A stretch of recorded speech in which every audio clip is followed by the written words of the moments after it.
this thing, you need to change the video something, which is what it's been telling me ever since we moved the new old machine out here. And I changed all those settings. I dropped it to 30 frame. I did all the things.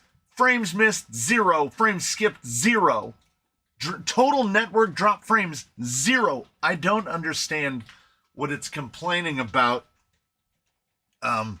So we're just gonna go. It has finally started. I mean, like, if there's a tree, the ground under that tree is dry. It has finally begun to sprinkle a little bit. Started about, I don't know, right around 11:30, I guess, so about 30 minutes ago. It was supposed to start raining at 6 o'clock in the morning.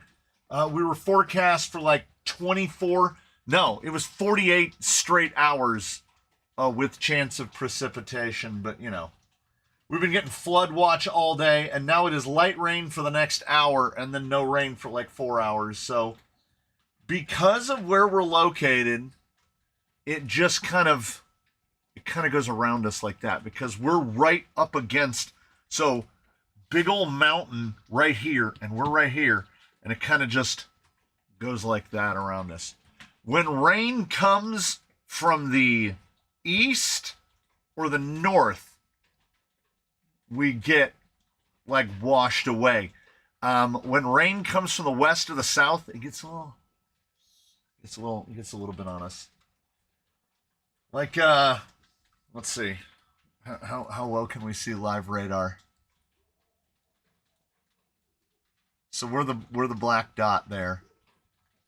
And see how it just kind of folds around us, the whole, like it just kind of passes over us. Yeah. Hey, Jimbo with the 5.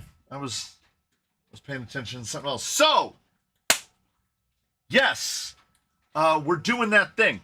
We're doing our very best to get this done in 2 lives so we can give it away on the 3rd. I think JP Wirt, who is a contributor to this build, there are several contributors to this build so far. I think he unofficially named it on the Discord earlier today. Crawler Canyon Christmas Candy Cane Capra 6C. I feel like it's probably 6C. We're building and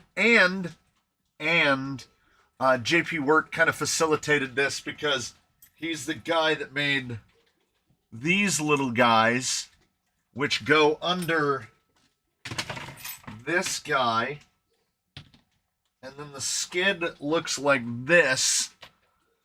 So that's the front and that's the back, and the skid goes way up here in front, unlike a normal Capra skid. Let me just try to get it lined up. Goes like that. And then that goes over like that. So we're cheating the skid way forward, and then we're building it as a Canyon Class 1.5, which was, so Class 1 tires on it. And I haven't seen him today. Brian Clark sent in not just a full Capra cage, which he must have bought for parts, but like sealed in the bags Capra cage, and he threw it in there because this bag has the skid in it. Bag E is the full Capra gearbox. For those unaware, the Capra gearbox is most likely my least favorite gearbox ever, but believe it or not, I think I might have a use for it. Which means I'm gonna have to build some sort of adapter plate, I think. I bought some tires recently that need a gearbox that doesn't have a lot of reduction. And I think as long as we're not trying to use the dig, I think we'll be fine.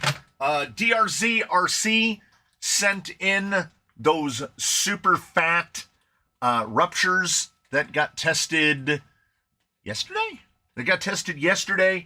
And I have them almost, they're ready to box up to ship back, and he sent in along with them Class 1 Baja Claws, Mickey Thompson Baja Claws, with a little bit of feather on them, just a little bit of feather.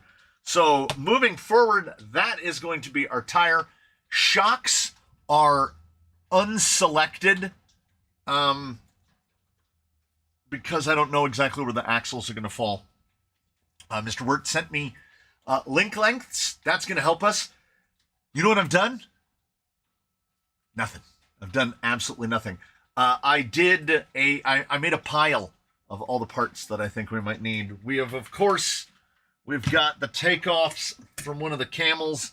So we've got the 2-in-1. I've got a couple different motors we can try. I had bought these wheels with the intention of removing the anodization, and then somebody was like, Christmas build, and I was like, oh, yes. So we've got the full cage with the panels. We got everything. There's the hardware with those. I found, while cleaning this morning, I found a pair of cut-to-length drive shafts. Yeah. So we got drive shafts. I'm probably just going to throw that FMS little half-height servo in there because on that 2-in-1, the BEC output is 6 volts. So it's not amazing. Now, in the one that resides in the great state of Oklahoma, tiny, let me see if I can bring it up.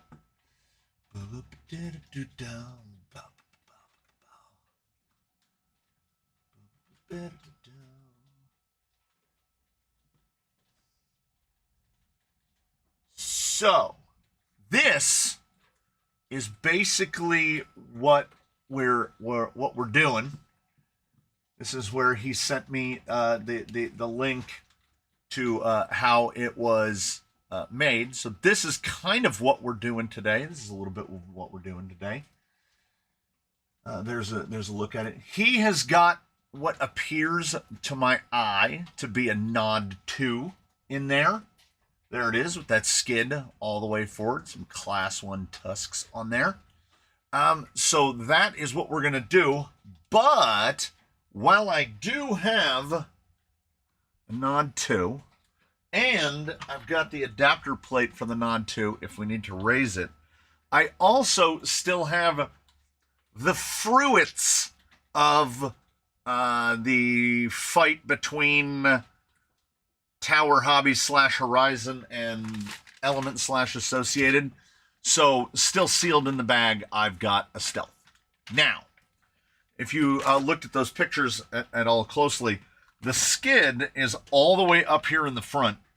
So if we're taking one of these little dinkers and we're putting anything long on it, in order to get that fusion in there, he had to cut into the battery tray. I would rather don't. So my preference would be Stealth X, and while we're at it, probably just build it.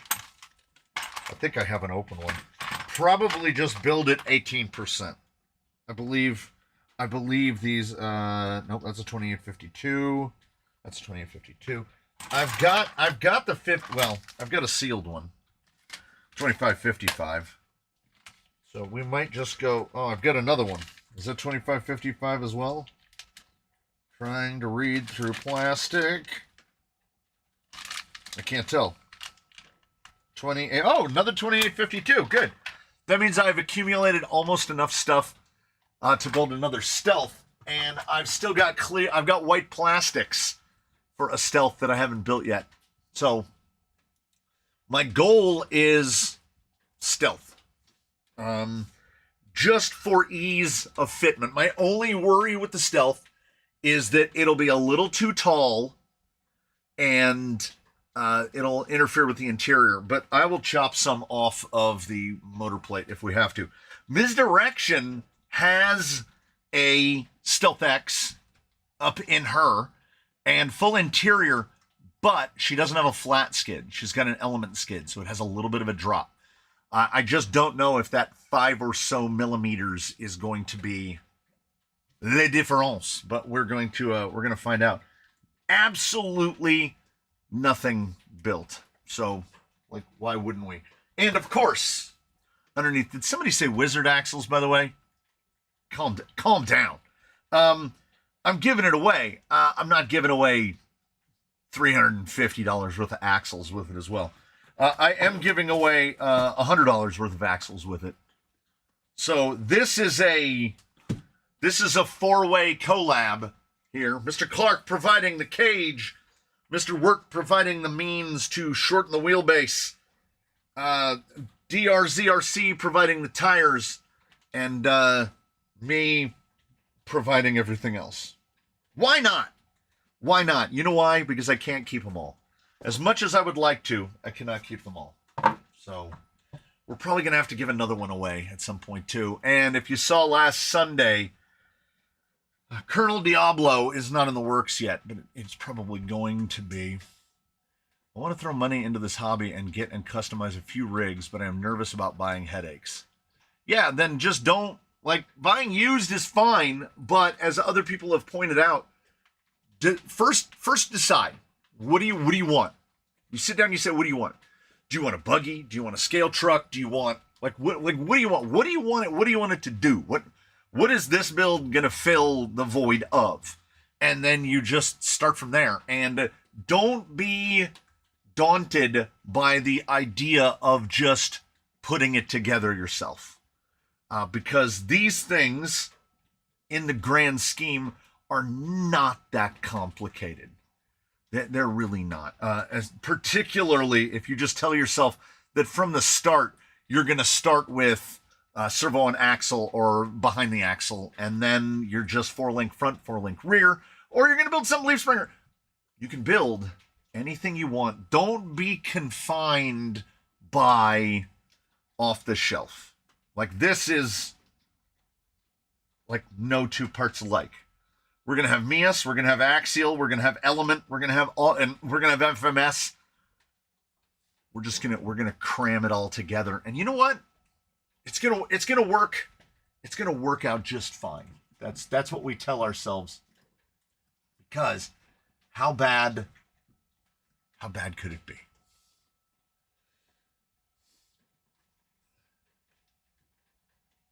So, I gotta start by doing something.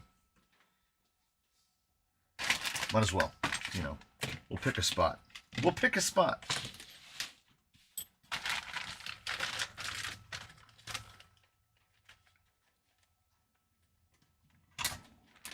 Yeah, I don't.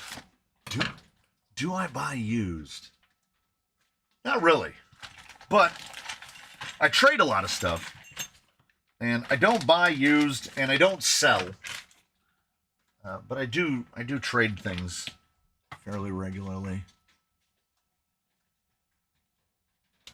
And most things that I've seen, I mean, we have a whole subsection of the Discord dedicated to the I know what I got type of people that have priced things far above what should reasonably and realistically be paid for them. So more often than not, if you see something on Facebook Marketplace or elsewhere, it's going to be priced far too high. And if it's priced fairly, it's going to sell within minutes. So for me, it's hard enough.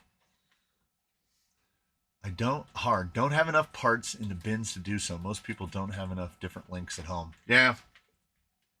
The best way around that, Billy, is to buy the link. Well, like the RC Lions, my favorite RC Lions, like $16.99 link set. Look around on Amazon at those link sets that are like 11, 12, 13, 15 bucks. Buy those link sets just to give you something to start with. Most of them, if paired with a typical skid, will get you into that like 313, 318, 324 wheelbase range. And then you can go from there buying up individual links. Or like when, again, with the tower thing, I bought several packs of the element link sets, like the high clearance link sets for like Enduro, and I paid like $5 or $6 for a full bag, which would be like 13 links. I want to say that they came out to like 45 cents a link. And then you just throw them in a bag or a box, and then eventually you get a drill bit drawer. I'll try to pick it up. Eventually, you'll arrive at a point where you've accumulated so many links that you get one of these, and then you fill it up like that, and then that's how you know you've got a problem. This thing weighs 35 pounds, and it's not the links that make it weigh 35 pounds. That is my pure luxury. All of my links used to be dumped in one of these little plastic bins.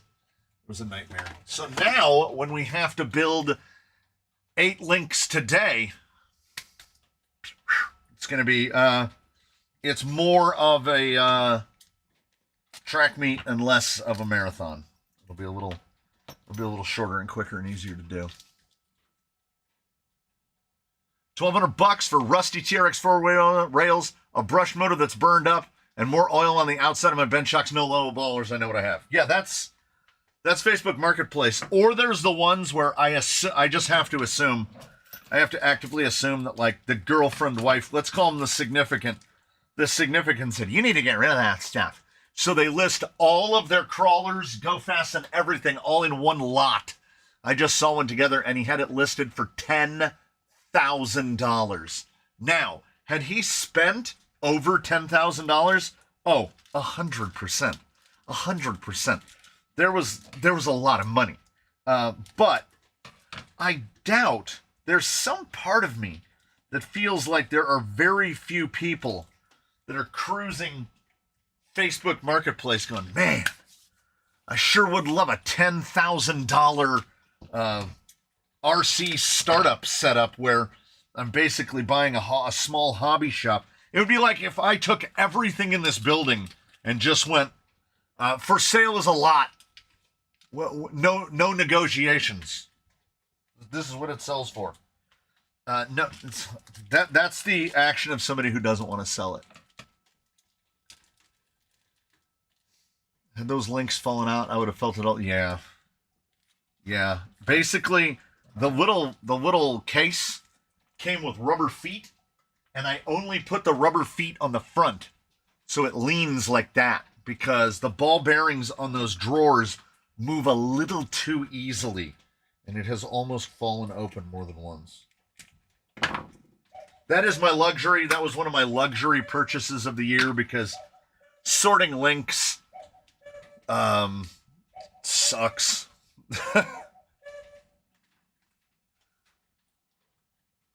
Well, yeah, I put it on Marketplace and like nobody's making offers. I've seen individual rigs too. I saw one where a guy had a reel built up, like, I don't know if it was RC Speedy, but think RC Speedy like titanium cage and all built up, like a really nice We Rock style. Like nothing wrong with the build at all. A lot of premium bits on it. But I want to say he had it listed for like $5,500. And I was like, no, nobody's paying that. There were actual rock crawling buggies, like that you sit in, fill with gasoline and drive, that were selling for around the same price. So that guy does not want to sell it, but was probably coerced or cajoled into listing it, and we end up where we end up. It's never going to sell because he doesn't want it to. Yeah, people don't understand. You will never get out of it what you put into it. 1,000%. There is a very, very dirty 2005 Scion TC sitting in my carport right now. Hasn't moved in months. The gas is probably in a bad condition. That car, if I were to sell that car today, I'd probably get like $1,800 for it. But I made parts for Scion TCs for like 18 years. I made the value of that car 50 times over, at least. So you can monetize your hobbies, but you're never going to get back on something what you put into it, which is why, like, is there anybody nearby that I can grab? Right. Okay. So I'm never going to hop on the sales site of your choice and list something like this on there and be like, $700. Because you can build this. There's nothing elite nor exotic here. You could build this. Anybody could build this. I don't actively recommend the cage nor the drive shafts. And this isn't the right way to do the axles. Buy the Mias instead. I can tell you how to build one, but I'm not going to try to sell you one. If we were to convert money invested into smiles per mile, we were one of the most economical hobbies. Yeah, I agree. I don't think about how much I spent. It's counterproductive. It doesn't matter.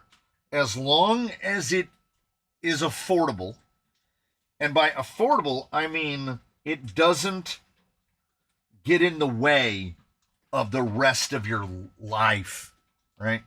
If you're not taking money away from one thing to spend it on another, because more often than not in life, we have to take money away from the things we want to do to spend it on the things that we don't want to do.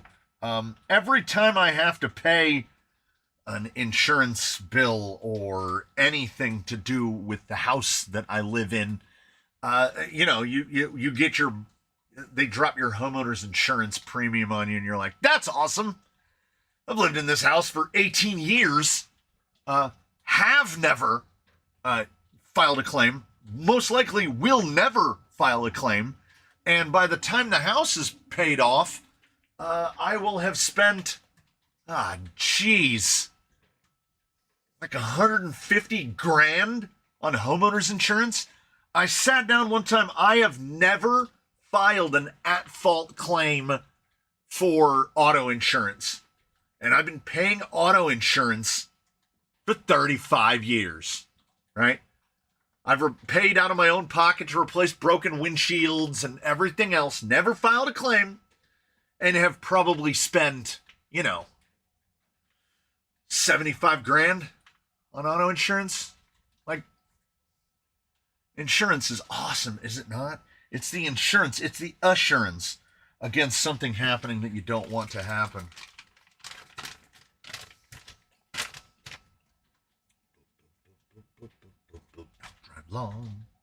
Out-drive long. We're going to do it. You know what we're going to do? When I say it, you know it. We just hog it. Just put grease. Yeah, if you file an auto claim, your premium goes up at least 15% the next day. Yeah, and if you file a homeowner's, they drop you immediately. They find a reason. They're like, oh, it turns out that you're in a fire risk zone. But I can live dangerously because good bits. I don't have to worry about stripping one of these out. The laser is happily churning away over there. You can't even get a lot of people up here. And when I say up here, I mean I will just, you don't know which way I'm facing. We need a compass on here.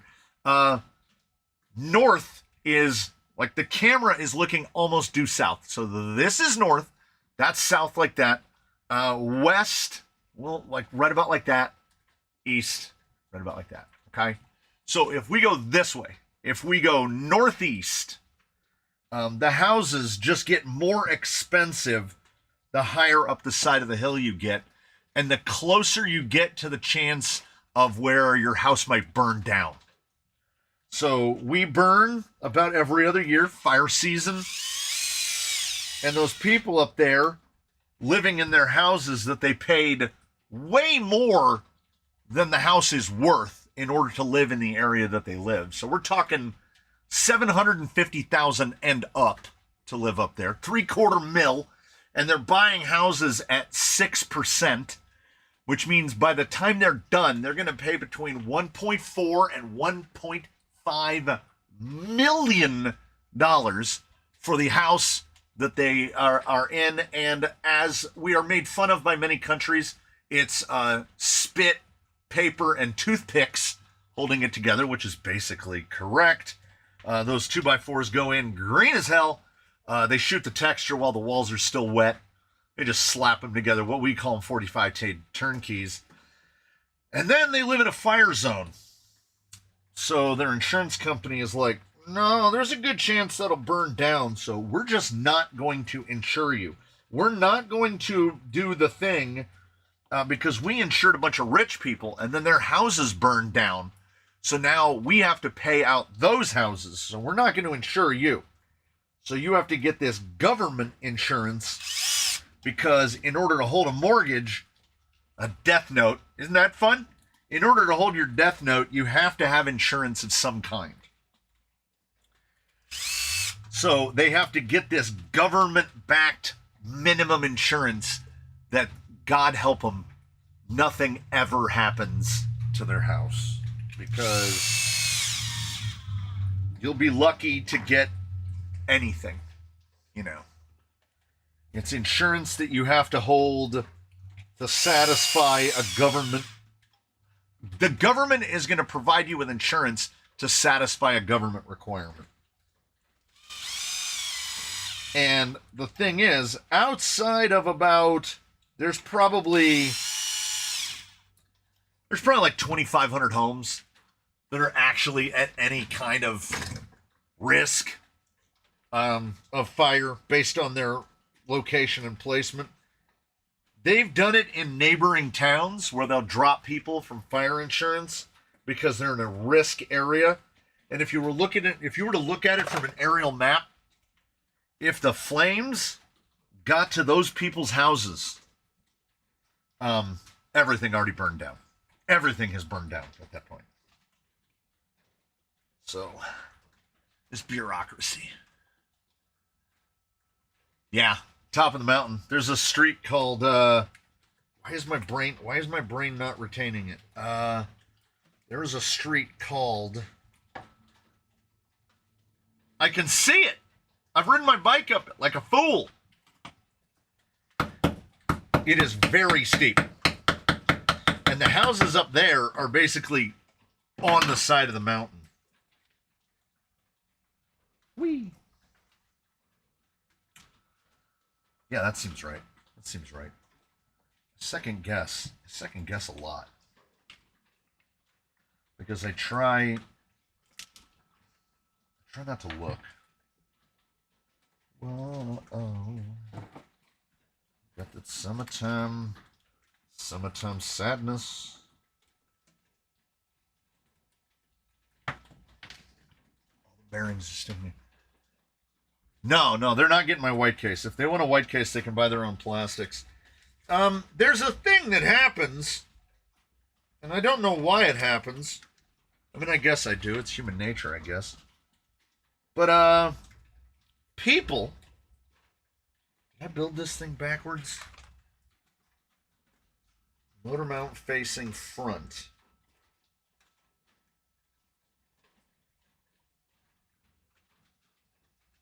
Ah, dang it. Are you getting the atmospheric river?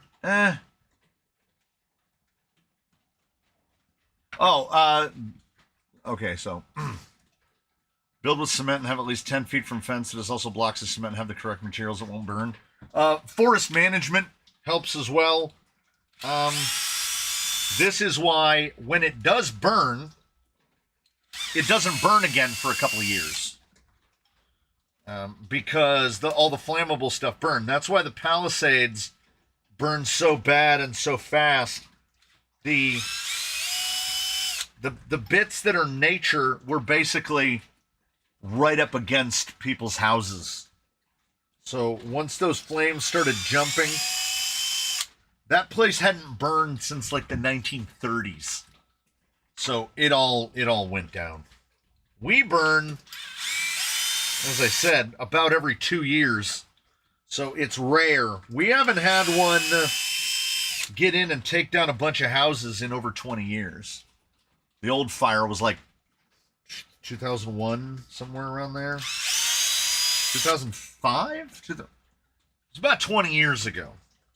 So, and that one didn't do anything near what happened to the Palisades. So,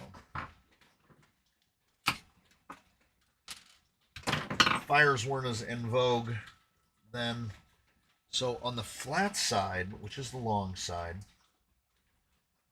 it is always the 52. Yes.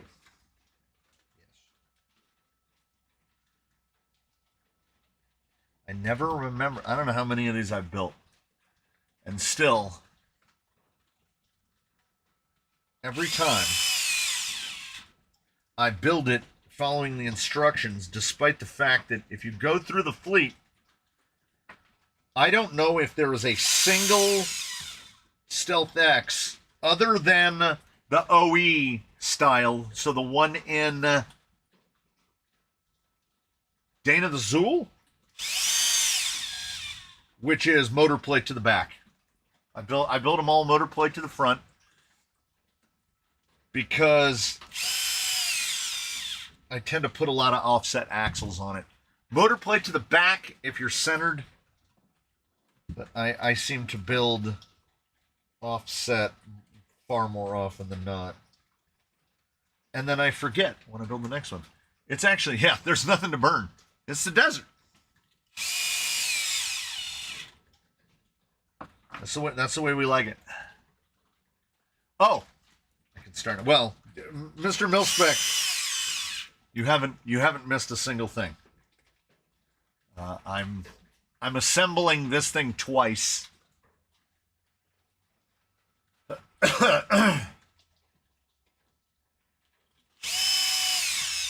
So it looks like, unless conditions change tomorrow, it looks like we get the two styles of rain. We either get desert rain, which is the rain for the whole season in 4 hours, or we get what's happening right now, which is the softest drizzle.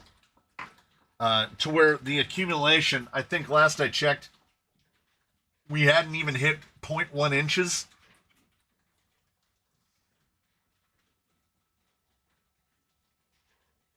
.05 inches in the last 6 hours. So it's a whole thing. Had 4 months to catch up on and caught up in 5 days. That's a lot of watching. That's a lot of watching. When I get behind on a series that I'm watching, I find it difficult to catch up if it's even a few episodes. Well, we should grease this, huh? Greasing implies a confidence that I've done it correctly.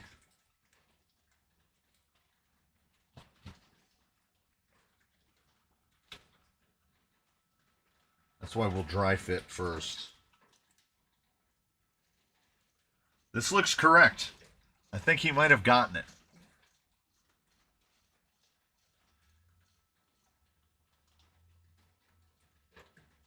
After this week's Amazon shenanigans, I cannot recommend purchasing QT brand beadlocks. 2 sets of wheels brand new out of the package, and every screw hole is rusty on an anodized wheel. Ah. My experience now with Amazon stuff is all over the map. I think I just threw the package away, dang it.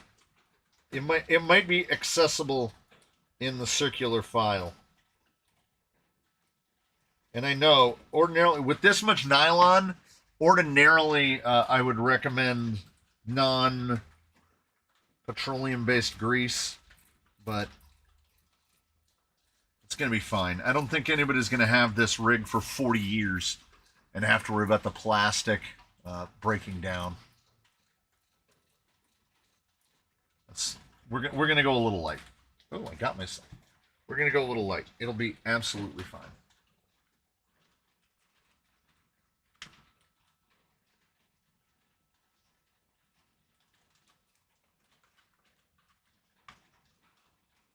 There it goes. It was a little off kilter there. Oh, right. My half completed thought. If you order from Amazon, it was this Injora bag. Nope. It was this Injora bag. There you go. Okay. So these are bags from Silicones. These were 475s. These are 419s. If you get it and it looks like this, and it says Injora Silicone Crawler Blue made in China, you're absolutely good to go. If you get one and it has this, if you have a sticker that looks like this, gird your loins, because that means this was returned. They slapped a new barcode on it and they shot it back out. And I got lucky because this one was just class 1 blue inserts and they were fine. This one, you'll notice, they just slapped the address. They just shipped it like that. These aren't sealed at the top. It's a Ziploc bag. They're not even putting the bag in another bag. Anyone know if the clear bodies can be reverse hydro dipped to look rusty and then just put a slight layer of matte clear on the outside to age it? I want my rig to look like a rusted out box of trash. I don't see why not. I don't see why not. You can also scuff down the outside with like 4/0 steel wool or like 2000 grit sandpaper. Yeah, but it won't, you'll never get a patina out of it unless you just want it to look rust buckety. It's so nice that people do fraudulent returns on Amazon and Amazon just passed the fraud on to the next person as though it's new. I got a set of Triol wheels that was stock plastic beadlocks stuck in the thing and returned. I bought an AGFRC SA75, and when I opened up the case, it was an 35 kg blue case in there, which is surprising. You would think it'd be an OE servo that somebody had sent back in its place. It was refreshingly surprising. But yeah, and then, okay, so I don't know how long it's been. It hasn't been an extraordinarily long time since I bought those beadlocks, the Triols, but I just got the refund back to my account yesterday. So that took several weeks. I guess gone are the days of the refund just happening like as soon as you drop it off at the Kohl's, the refund processes. I guess we're not doing that anymore.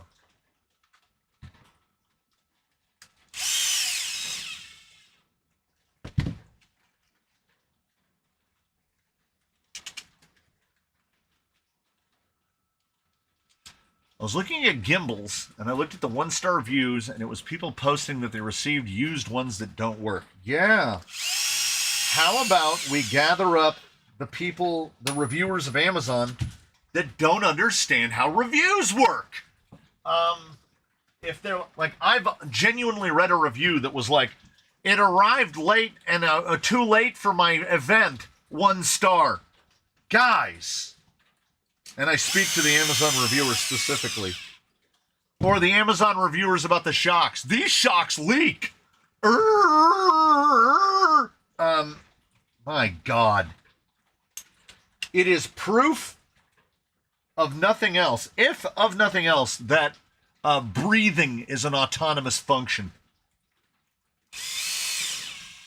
Because if breathing took any amount of cognition, those people would all be dead. And that's just the idiots. That's why I buy direct from Trial. Yeah, and you can get Trial on AMAIN now, and it's all map, so the prices are all the same. We're only ordering off of Amazon out of convenience, and sometimes the convenience swings right around. This is real. This is Mr. Tibbetts. This is the real deal. This is a bona fide Capra. Mia's shipping direct, free, cheaper than Amazon. Not always. Sometimes there's that Amazon Marketplace markup, but where that comes back around is ordering from Mia's direct. If the shipping is not from the U.S. Mia's warehouse, you could be waiting 14 days. Now, if you don't care about the wait, then by all means. But I have to assume that many people on here do not have, I have to assume you are not getting countless direct messages on Instagram, posts on your YouTube videos, questions on the Discord, direct messages on the Discord, asking you, hey, have you tried X product yet? Only instead of this tire in my hands, X product is a product that was announced that day. And I don't know who people think I am. I don't know who... there are a group of people, and they are varied, and they're a variety of peoples. I think they have it twisted as to who I am. I buy things from websites and hobby shops just like everybody else. I don't get stuff from companies. This stuff comes from people, and those people buy their stuff from websites and hobby shops just like I do. So if something was just I don't have any industry knowledge. I don't have any insider knowledge at all. None. I am an empiricist. Just like so the Fusion Pro Elite is a 10 amp BEC, right? Question mark. Not as far as I'm concerned, because the paper is still right here. And the paper for the Elite says it's a 5 amp BEC. And until they update this, it's a 5 amp BEC. You can call it 10 amps all day, but I'm not going to recommend I'm not going to say to anyone, hey, that thing's got a 10 amp BEC in it, until documentation officially says that it's 10 amps. So maybe something changed in between when they printed out the book and when they released the product. That happens all the time. And knowing Hobbywing, they may never update it. Right? So the banana-handed, non-pickle polishing enemy glazing crawler Jesus. Have you tried the new brushless system for the TRX4 that Traxxas hasn't even officially announced yet? Yeah, bro! Exactly. Luckily, that one is not known enough that no one has gotten to ask me about it yet, because nobody even knows about that yet. That's BMFRC's fault, because he introduced that to the Discord by watching an Anderson Brothers members only video. So I guess if you want that early knowledge, I guess become a member at Anderson Brothers. You can find stuff out in advance. I was worried that he was going to tell me that it was like, that it was going to have been on Scale News Update or something. It's been a minute already. Have you ordered the new Enduro 110 shocks? No. As far as anyone is concerned, what is the best crawler motor for the TRX4 platform models? 1800 kV Fusion SE. In terms of, like, if we're looking at best for all categories involved: cost, performance, durability, etc., etc., etc., etc. 1800 kV Fusion SE, $100, unless they're on. Well, I mean, formerly, what were they? $80? Yeah, $79.99. Formerly $799.99. They go on sale all the time, but $100, you put it in, and you never look back. Oh, I'm not a member to Anderson Brothers. There are also a select group of diverse individuals on the Discord that go into the videos section and they post links to videos that are members only videos to other YouTube channels, and it makes me silently, seethingly furious. Because they forget, like my members' content is sparing and unnecessary. Like, I post members only content to film stuff that, like, ordinarily I wouldn't record. But I'm like, I'll record it and I'll put it up as members only. Why not? I prefer a 1200 for a TRX4 if it has a 2-speed. Yeah, you can do that. Miata Commuter with the 5. I think I missed one. Who said that they just went trailing? My Cross. Took my Hilux out the other day. First time I've been trailing in a long time. Had an absolute blast. Yeah, dude. Trailing is so good. It's so good. People trust ChatGPT on Google search too often. Oh, my God.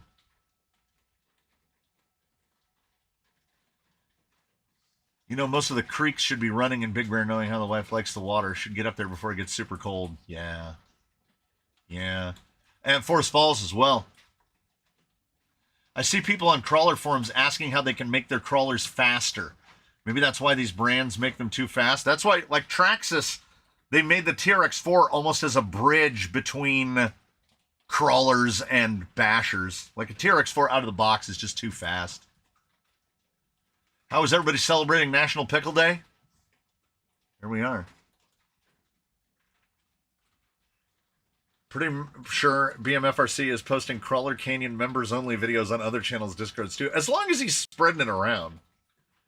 My Sport High Trail is way too fast. That's because they went in the middle. They went in the middle and they put that stupid 39-tooth spur. And with the 39-tooth spur, they paired it with a 17-tooth pinion. And that's in a gearbox that doesn't have enough reduction. You can fix a Sport for about $10. You buy the 45-tooth spur gear and you put a 9 or a 10-tooth pinion. I prefer a 10 because a 9-tooth pinion isn't round. And it will slow it down a lot. A whole lot. What's your rule for the SE? 1200 straight, 1800 portal? That is correct. Crawled my Element build kit, free build for the first time and was very impressed. Was doing lines I could not believe. Nice. I say you dropped to 1445 and then wanted 12, right? Depends on what's in it.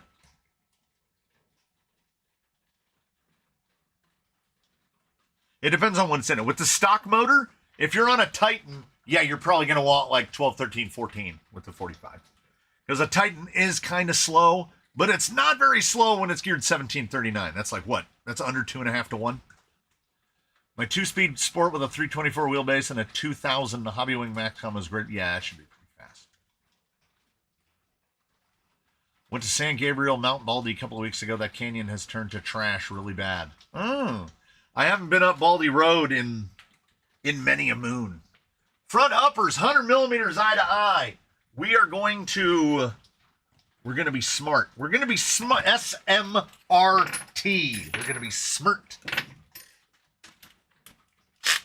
I don't know how to introduce myself to this live, so I will just say, hey, you could drop some Spanish on us so people will have to go to Google Translate to find out what you've said. I might have to go to Google Translate to find out what you said because I don't know actual Spanish like they speak in Spain. I only know English and bad English. Me no habla español. Buenos noches, pendejos. That one I know. Well, look who showed up. Half Spanish, half Taco Bell. We're gonna make an effort to use all Mia's non-bendies. Okay, Let's look on the front. Let's see. Yeah, front is pretty straight. Pretty straight. Rear, probably bendies. Yeah, bendies upper and lower. So all straights front, all bendies rear. And if you think I've lost my mind, this is a bendy. It's got that little angle to it, and then these are straights. Why Mias? We've got a couple. We have a few. And they are pretty good approximations of TRX4 rod ends. And these are Mias axles. So by golly, they better fit. They had better fit. 1, 2, 3, 4, 5, 6, 7, 8. Oh, look. Wait, no, I'm out of frame. Let's see. Let me reorganize. Let me reorganize. Okay. This is what I'm doing. 3, 4, 5, 6, 7, 8.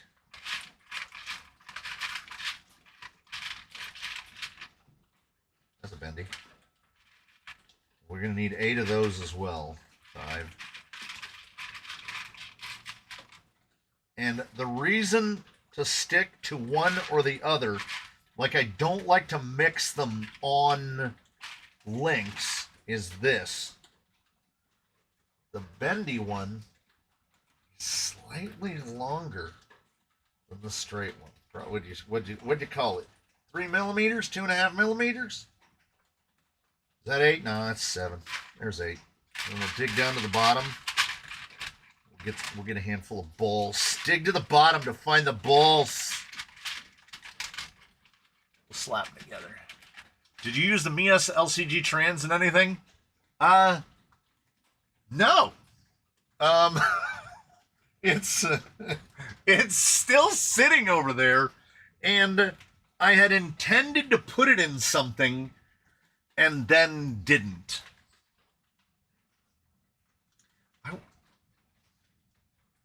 I wonder if the spacing is the same. We might have to put it. Those measurements were eye to eye. They better be. They better be. I'll be furious. I don't have a camera that shows my my link drawer. That's why I had to carry it and try to drop it. I do need this ruler though.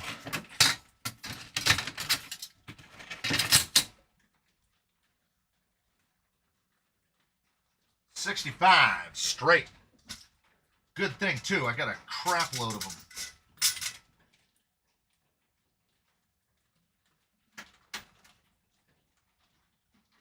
Okay. Front uppers. We're going all in. Any advice on how I can reduce the anxiety around properly positioning and installing a new body? Okay. Doesn't have to be the bitty design, but it is a worthwhile investment. They're like under $20. I would not be surprised if there's a cheap Amazon equivalent. So first, you order yourself one of these because they're worth the money, as it's more difficult to try to fabricate something magnetic yourself. And all they are is a little post guy that pins to your post, and then it has a magnet that goes on it. And the key part is the magnet has a hole so that you can just stick a pen through and make a mark for it. But there is a second, perhaps more important part than that, which is, we'll take this half-painted body as an example, and I'll use a dry erase pen because there was marker on this before. What you're going to do is you're going to put it on there and you're going to make marks, right? Then you're going to get a ruler and you're going to pick a spot on the body. Like, say we're going to pick this line down that center ridge. And we're going to measure out from that line. We're going to say, okay, that one is 27 millimeters right to there. And then you're going to measure it on the other side, and you're going to want to get it 27 millimeters on that other side. And then you're going to look at the dots you made from the magnets, and you're going to see if they both lined up at 27 millimeters. And then you can also, like, you can pick the panel line here, and then you're going to measure forward of that. You're going to say, okay, this one's like right at 40, and then we're going to look at the other one and make sure it's at 40, and just use, because oftentimes the bodies will be molded symmetrically, and then oftentimes they're not molded symmetrically. So it's something of a crapshoot. So go off of the proportions and the measurements of the body, and also a blue Sharpie or a blue scribe pen is key. Blue. I try to mark out every body for drilling with a blue marker, and due to my superstitious nature, now I have to mark out all bodies with a blue marker. Hey, Nazmo ZA, welcome to the Secret Society. Eddie White could not wait for the sales, and he ordered that Comp Fox. I can relate. I've been there.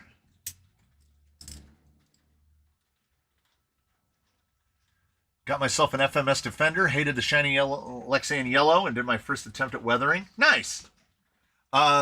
With my wife driving that D110, it's not going to be unpatinaed for long. Like, Sheila is pretty patinaed already. She saw me doing service on Sheila and was like, did I do that? I was like, yes. Yes, you absolutely did that. Do you have a link to those magnet things? Bish, bosh, bim, bam. Dee-da-da. Gotta move it over to this window.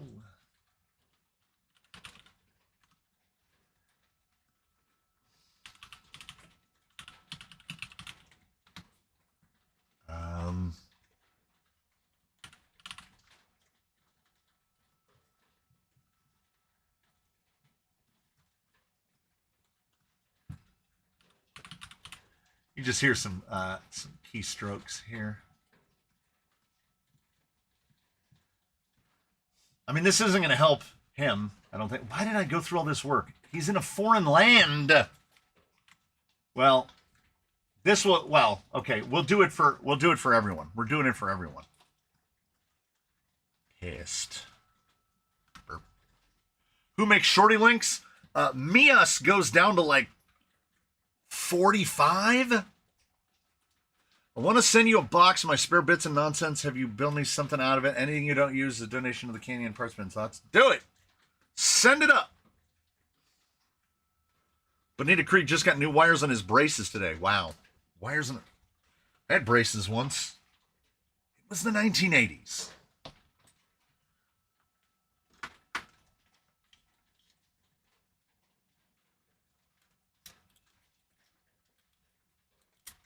Yeah, I'm sure there are other manufacturers that make them, but I got 99. I got 99. That would do it. Nope. If anything, we'd want to be longer. We're going to... JP worked at braces for 6 years. I probably should have had them on longer, too. All my teeth have all shifted now.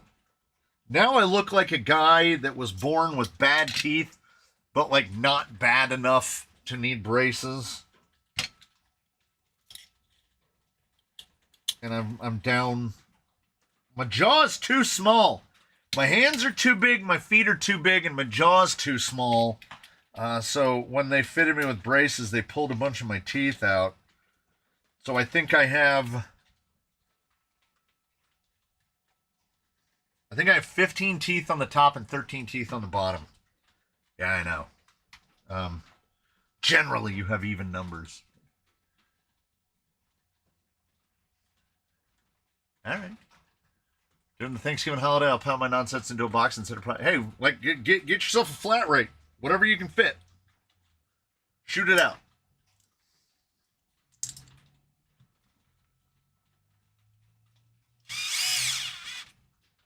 Have I seen? I want to say Aaron S.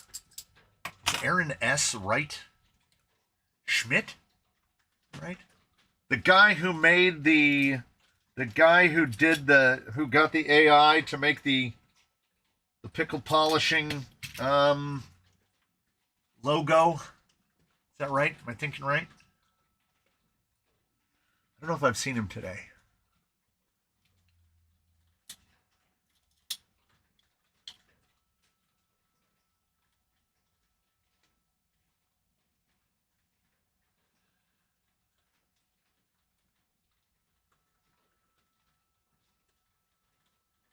This is just a vessel.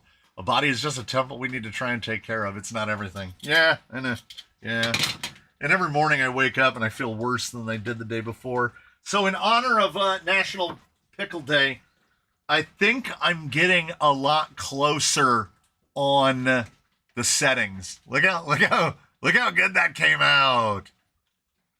I'm still trying to figure out the new laser. And do you see this little thin line right there? Do you see that line? Some oaf bumped into the power and turned the power off mid-laser. And all of it is plugged into one power strip. So turned off the 3D printer, turned off the laser, turned off all the fans, turned off everything. Shout out to the Snapmaker laser, one button. You turn it back on and it says power was interrupted. Do you want to resume? You hit OK. It literally just goes right back to lasering again. So it had lasered that much. And for whatever reason, when I build the file, I think it would look really good backlit. Whenever I build the file, it says it's going to take like 36 minutes or something.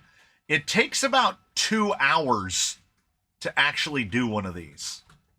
I mean, it's just over there churning away. So I never notice how long it takes. What I need to do is I need to redo all the settings to cut shock stands, because I finally bought some cheap Chinese plywood to cut some shock stands. I gotta get back to the disco.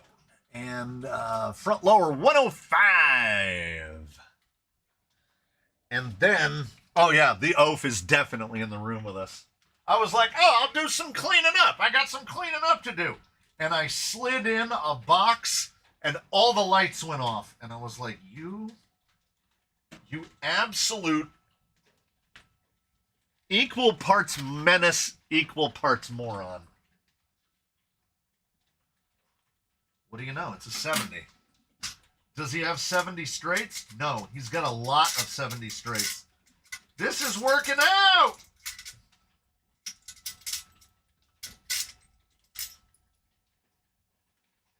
This is absolutely, positively working out, because I do have a lot of these very short length links.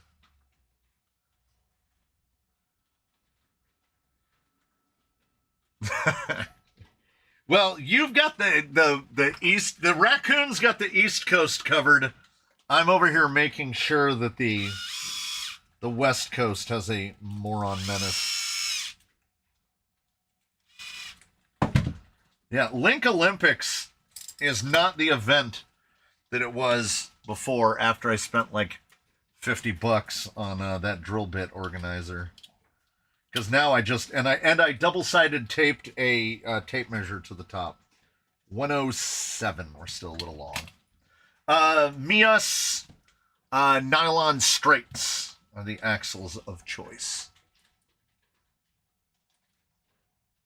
You could have easily blamed the blind guy. He doesn't even know where he hasn't been here since I built the enclosure for the laser.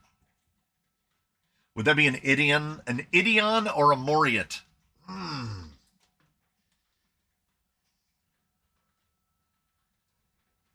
that just reminds me, there's a store that sells stuff you don't need to buy, and the name of the store is Stupidiotic. I love that. I feel stupidiotic on a daily basis.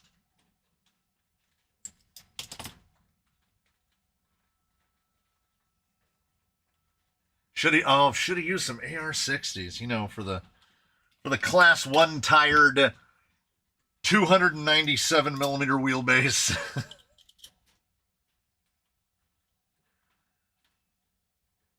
109. Man alive. Retardiculous. Retardiculous is right up there with stupidiotic, but I think people will get mad at you more than with the use of stupidiotic. Would be wider than it is long. Yeah. There's nothing AR-60 based here except for my GOM. G-Made GOM is on GA-60s, which I have to assume are approximately close. Holly Jolly Green giveaway. I can't afford it. I can't afford it. When I started that project, which I still regret almost every day, I told the peoples that invested their monies, this is not an economical process.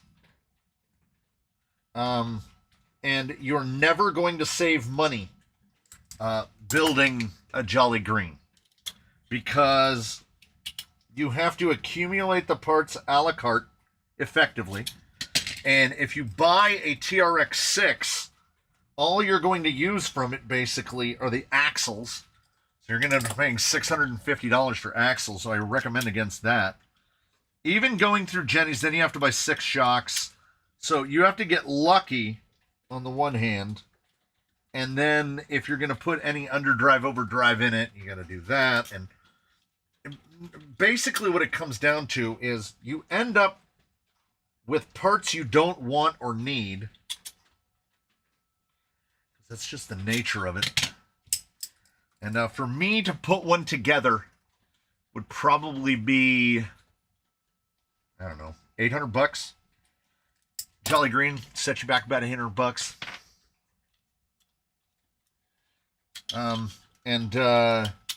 You know, this isn't a raffle house. So I'm not doing a giveaway that costs $10 to get in on. You know, we're sticking with the channel membership thing. I think that it is sustainable. You know, Mr. C, I say this with all love. I love Jolly Green. I would invest my money all over again. Yeah, it's just, you know what it is? It's a pain in my ass, is what it is. Because I don't think people are saying anything overwhelming nor untoward. It just, I made product for so many years that phase of my life is over. I don't want to do that anymore. I don't produce. I'm not a production guy anymore. So when people are voicing complaints, I don't think that they recognize, I don't think it's naturally occurring that they are vocalizing a complaint. They're just saying what they're thinking in the moment. I don't have the capacity to deal with it is gone. I wanted to build one, and I keep hearing statements, something along the lines of, oh, well, this didn't that. And I just stop and I drop and I collaborate and listen and I say this. My intention was to build one. I set out because I felt like Jolly Green needed a Stealth X because it didn't have enough gear reduction to handle that stupidiotic Axe V2 3300. So I built it the way I always build it. I built it bespoke. So it was intended to be built once, which is why I reused a bunch of element plastics, and I took no considerations about fitting other servos or fitting anything of any kind, because I was there to build Jolly Green and be done. And then a guy in Canada asked me, 132 and we're at 135. He asked me if I would be interested in him scanning it into CAD, and I should have said no. Because it provides me with undue stress. I guess the part about it that I like the most is that no matter what, there's not going to be very many of them in the world because, well, I don't have clout. I don't have cachet. I can't be like, oh yes, whoa. Don't you want to be one of the elites? If you want to build one, build one. It is effectively out of my hands now, period. But at the same time, I don't want to throw Zoku under the bus. And when somebody has a question, comment, or concern, I don't want to be like, talk to Zoku. Because he's a real guy with a real job and kids and a wife and all of the same things that I have, but that's his side gig. He's got a real gig. This is my only gig. And I'm not here to make money.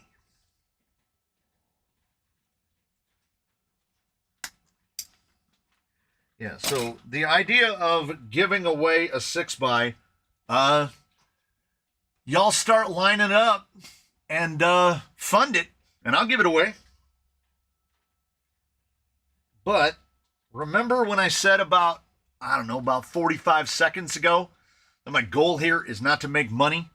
Channel money goes back around and goes to the channel. It does stuff like this. Like, JP Wirt didn't need to send me this stuff, but he did out of the kindness of his heart. And Brian Clark didn't need to send me this cage, but he did. And on and on and on. So, we are a weird community. But, we get it done. We get it done. Hey, 132. Nailed it. Nailed it.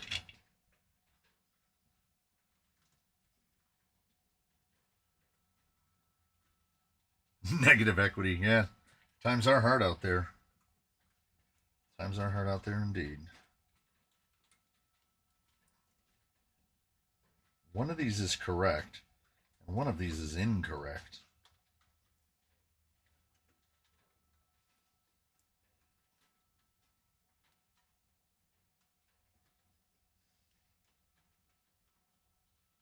Now we got to double check them.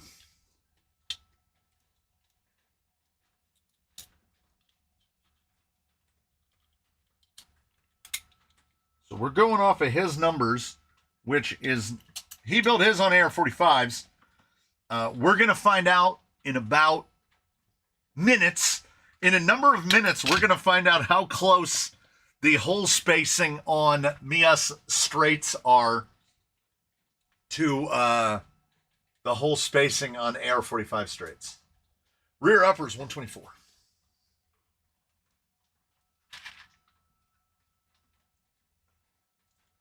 You know, a song about that.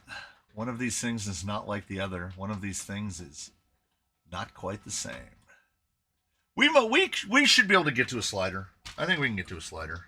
I'm moving along at something approximating a rate of speed. I'm as surprised as anyone.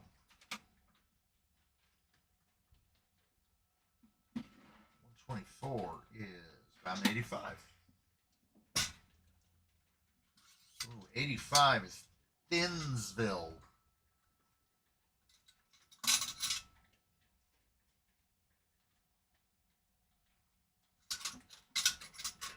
Yeah, 90 is way too long.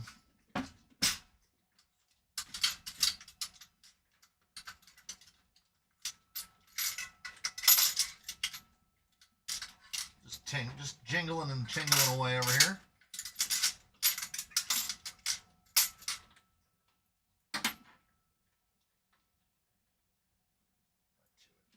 Right to it.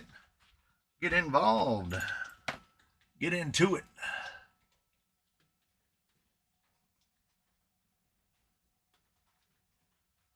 My only regret is finding this channel after buying Hyrax. They just keep going. Did you look more into what category RC YT are posted under? I have not. I listed this live stream differently than I ordinarily do. I think the default for the live stream is how to and style. And I think I went entertainment. I think I set this one as entertainment. That could be easily and readily argued, I think. But honestly, it's just like if you read far enough into the YouTube talk, the hashtags and the keywords, they don't mean anything, and the algorithm does not use them in any meaningful way. So thumbnails and titles are apparently where it goes, and I'm not very good at that either.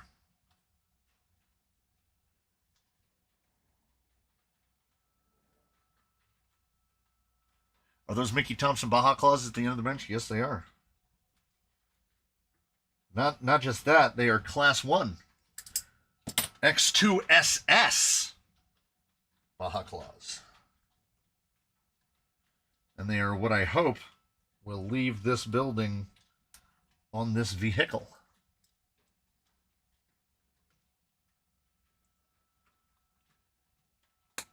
Algorithm, guess how many pickle ads I get a day now.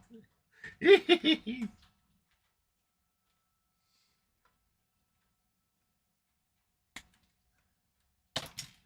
think we've made the links.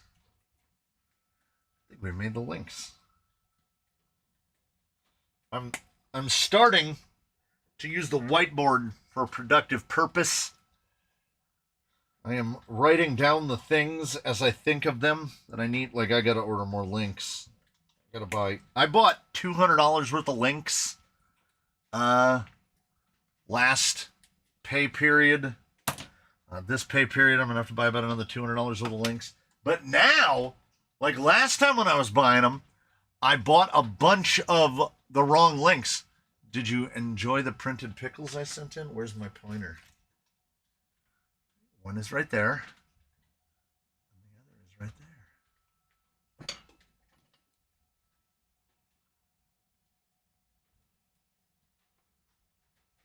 How great is that?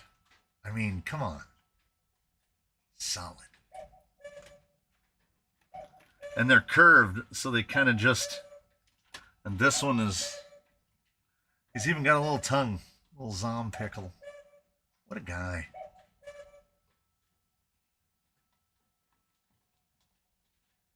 What a guy. All right. Links. Did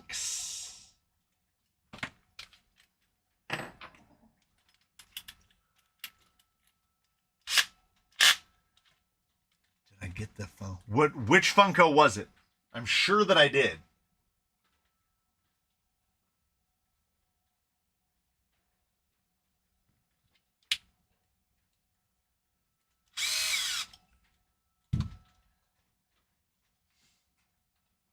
Oh yeah. He's right. He is out of frame. There's a bunch of stuff out of frame right now. Oh, that reminds me. Allow me to distract myself for a moment. So my wife is contributing to my delinquency.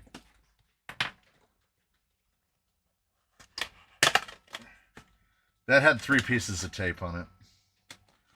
So this is the Gear 5 series. Oh, no, Mr. Greg, you missed it. Phew.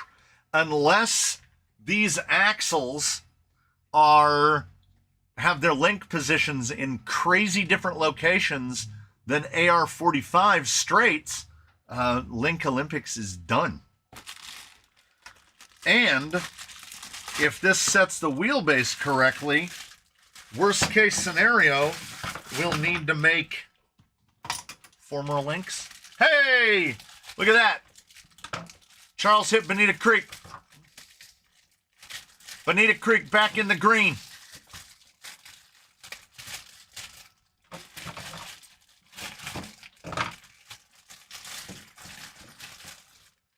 That was a pretty good shot.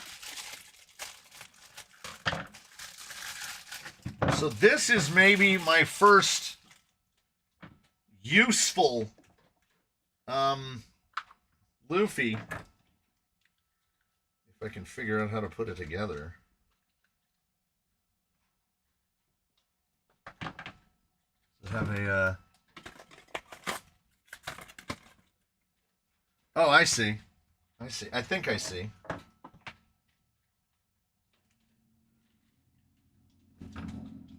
That goes like that. This goes like this.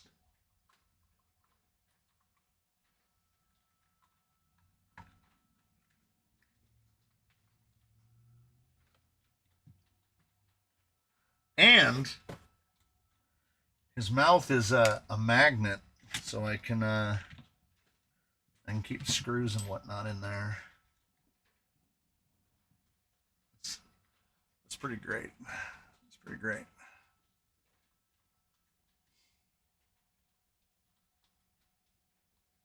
I think the raccoon intentionally has gift memberships off so people buy more and try to get him.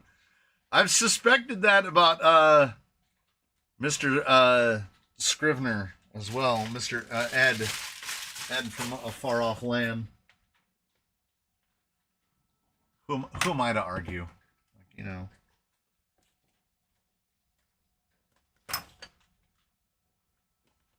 And but wait, there's more. They package these in plastic in an unbelievably infuriating way. And we've definitely gotten to a point where I'm trying to figure out where to put all this stuff. We're in that phase for sure. I can see where it's supposed to go, if it will go.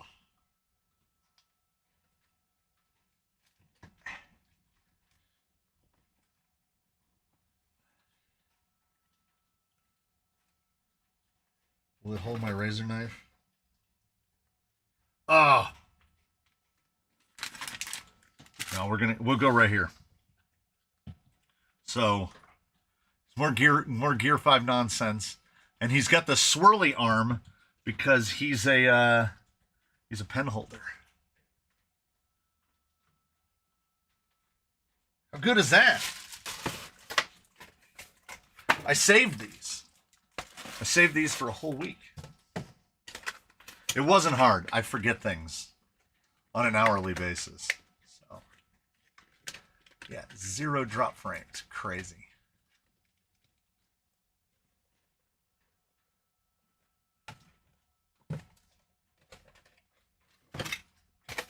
Hello, Grum RC. I recently found a small local RC trail group that plans on trailing to summit Mount St. Helens. Dang! That sounds kind of cool. I'm jealous. I'm genuinely jealous. But conversely, if someone here said that they were going to summit Mount San Gorgonio, I'd be like, that's okay, thank you. Take photos.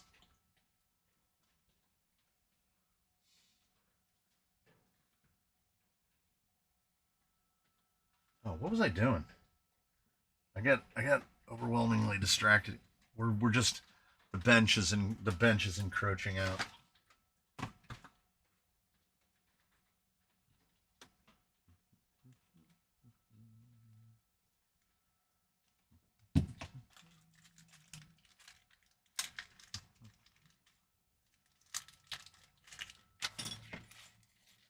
Yeah, supposedly the shutdown ended yesterday? Yes, we are indeed working on candy cane. or 6C, as she is now known.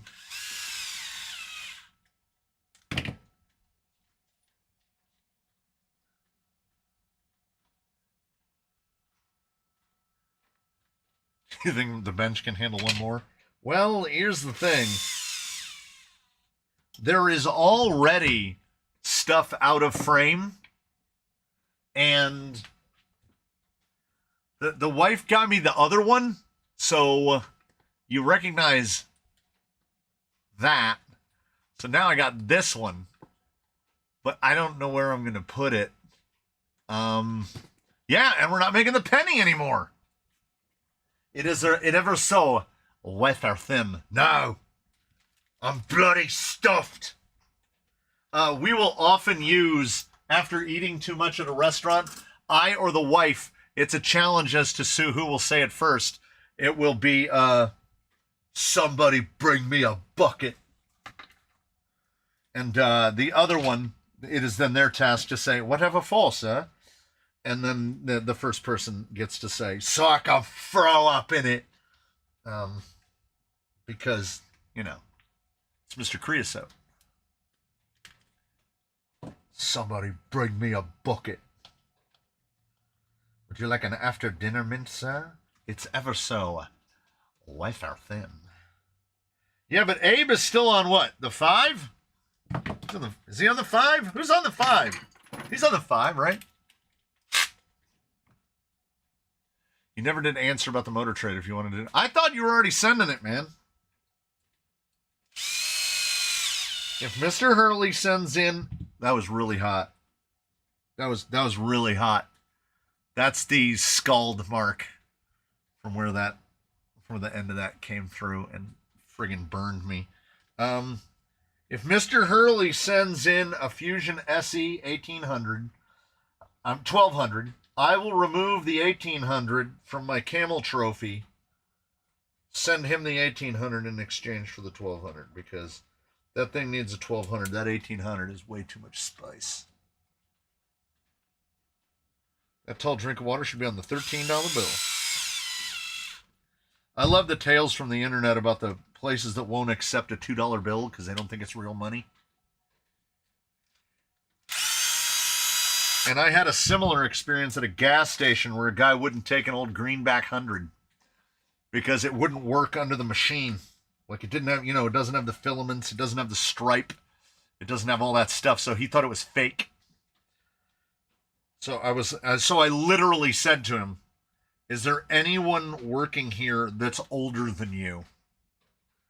And he brought out, I don't know, brother, uncle, cousin, whoever. And the guy was like, "That's a $100 bill. Take the guy's money." And this was years ago. So, anyone working here that was born in the 1900s? I was born so deep in the 1900s that now when I go to a website and it makes you scroll the little wheel till you get to your age, it's insulting. No one should have to scroll that far. Because all of those things, for whatever reason, it's like you must be this age to view this web content. And then the damn thing will start in like 2020. And you're like, who's coming on here that's 4? Why doesn't this thing start in like, I don't know, 2006? That seems too long.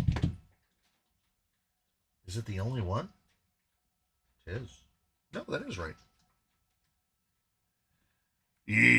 I wish age meant wisdom, but there are too many people my age on the internet and elsewhere that are idiots. So I think most of us are going to be from the 1900s. Bonita Creek and the Spaniard are both 2000s, which is crazy. You have to do the power scroll to find your birth year.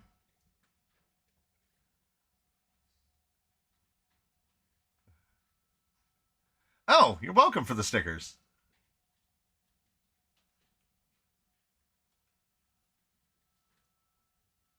Yeah, this is what I love. I was told my wife about buying an RC. She said people would look at me weird. Why? It would be all kids. Yeah, most of the people would be my age or older. Yeah, we're the ones with the disposable income. RC Zilla's 3 kids are from the 1900s.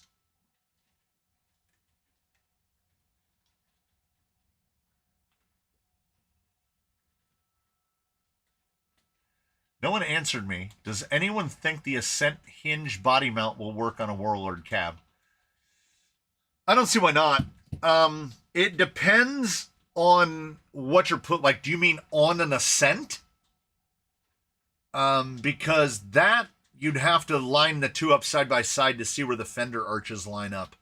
I put the Ascent hinge on a Power Wagon, but I moved the chassis mount to where I needed it to be. So, I mean, you can use it. Will it just drop on? Oh, if you're putting on a Confox, yeah, you can make it work. You can absolutely make it work. You might have to space the chassis side mount forward or backward to get it to line up, but yeah, I don't see why it wouldn't work.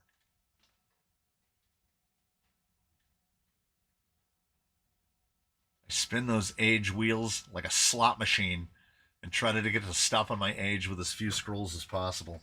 Like, I have big monitors to be able to see them, and you click on that thing, and it opens a drop down that's like that long, and your birth year is off of the drop down, and you're like, oh, hey, I felt that one. I felt that one where my soul should be.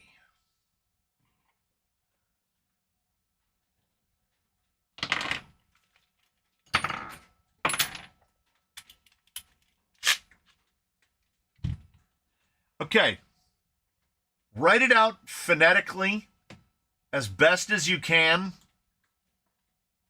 How do I pronounce that? Torquay. Because QAY is key, right? It's pronounced key. TOR is pronounced tor. So is that place called Torquay? Because if it is, that's pretty great. Torquay. Torquay. Look at that. It's Torquay. I didn't want to assume.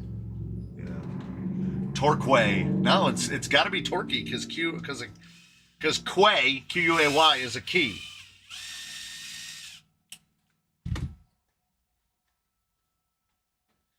I don't think that's right. No, that is definitely not right. That is definitely not right.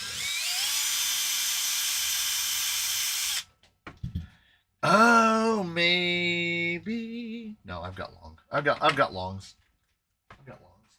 Is that thing still lasering? Yeah, let me see. Let me see.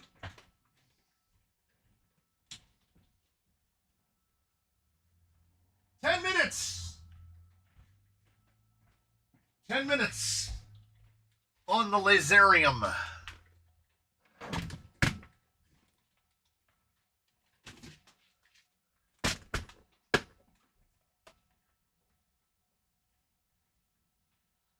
That's a bingo.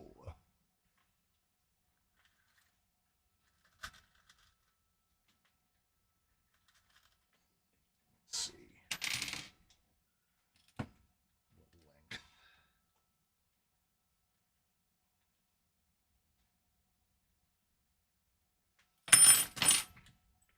How long is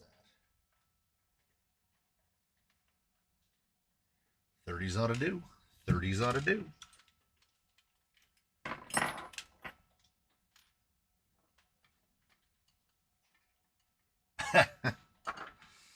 My wife thinks I'm crazy for meeting up with load of crawlers to play with toy cars. Isn't that how horror movies start? Hey, Ron, tell your wife this. I've picked up a truck driver at a truck stop and brought him home to play with toy cars. And if that is not how an episode of Unsolved Mysteries starts, I don't know what is. And he was never seen again.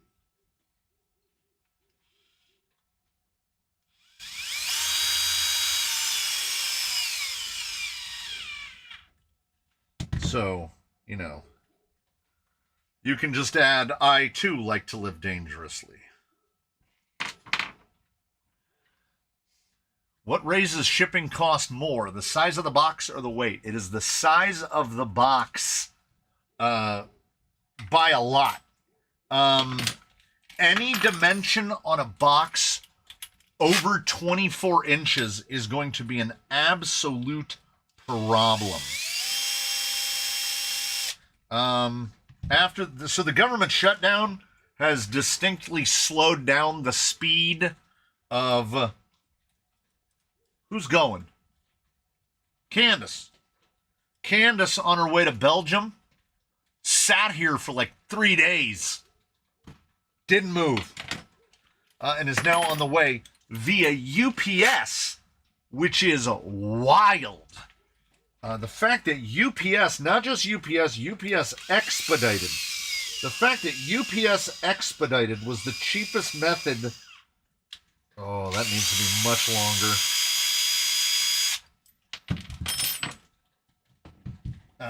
The UPS Expedited was the cheapest way to send that thing to Belgium is still basically unbelievable to me.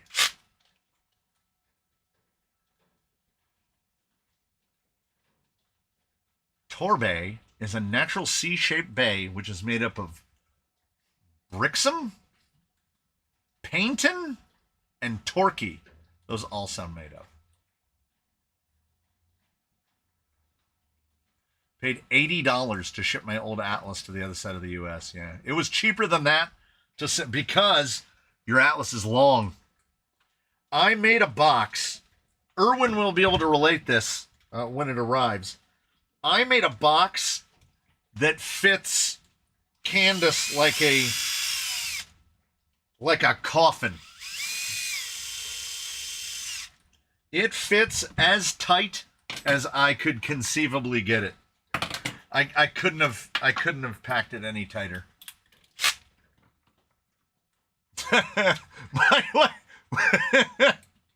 My wife now refers you to as my potato boyfriend. It's awesome. I'm going to try to remember to throw out a set of internal spring mountain shocks and a Tamiya light control in the box. You can quick view the shocks, then probably toss them. So they're that good. That good, then. Quick view these and throw them away. You probably do have Baseline's old box, actually. Potato Boyfriend is fantastic.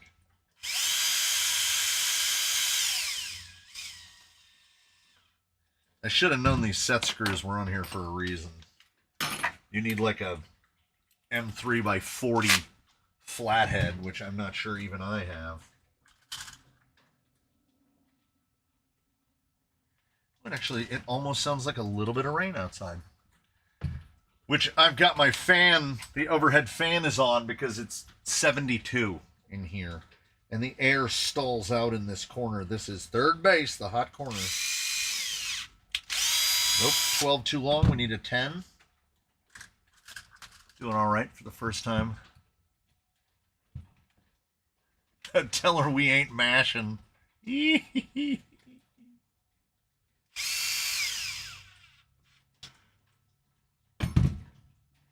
flush. Let's flush. We're deep in the pre-assembly.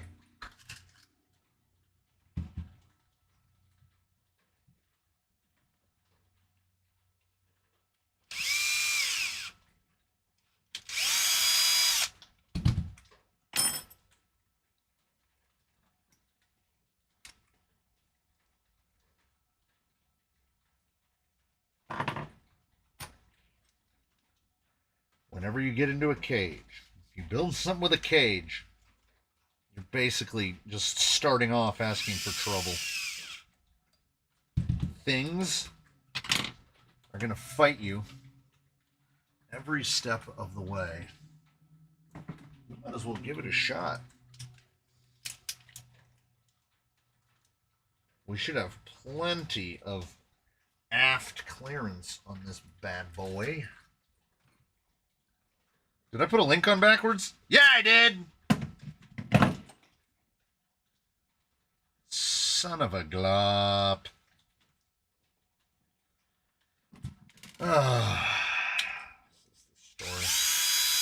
This is the story of my life. Whoa. Tariff check. What's a tariff check? If we end up getting the tariff stimulus kickback, what is a tariff stimulus kickback? Like I said, not only do I have no inside information, I barely follow the news. Are they threatening to give us money that they don't have? Can the vanquished mullet be easily fixed without having to use a milk jug? Yeah. You can use the aluminum housing and third member and fix it that way. So, not inexpectedly, where are they going to get this money? Like, where are they going to get this money? There's all this stuff that needs turned off, and they're threatening to give everybody $2,000. Maybe it's just me. This seems like a bad idea. Oh, supposedly from the tariffs? Or yes, as Mr. Work points out, you could just put a Mia's Portal Rear on it.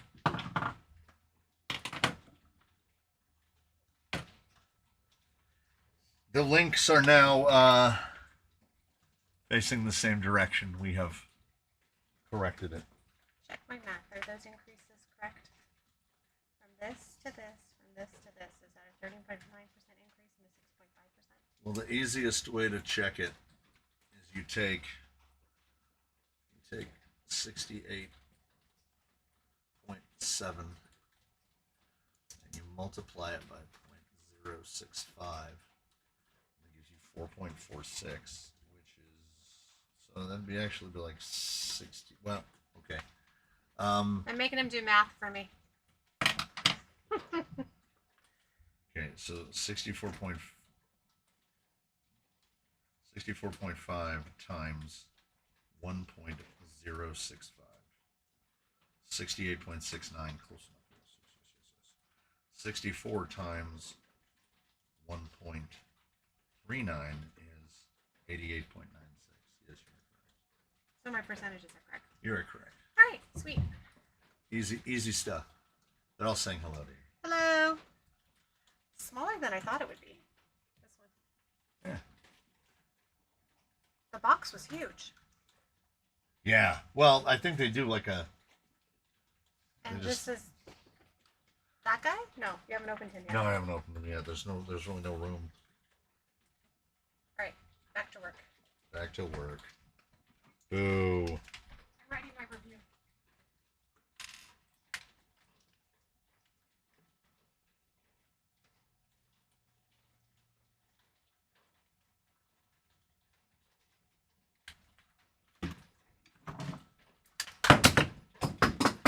Don't mind me. I'm just throwing motors around.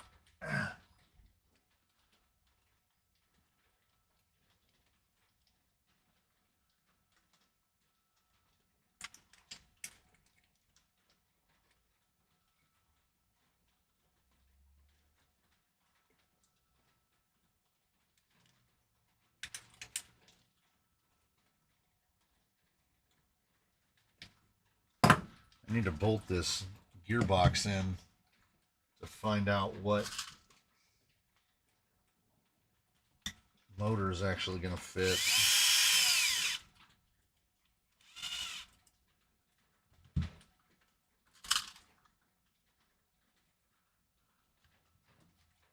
When I heard her voice, I automatically sat up straight. She has that effect on people.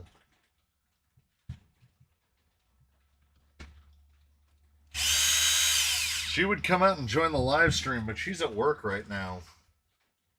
She is hybrid, so she's work from home on Mondays and Fridays.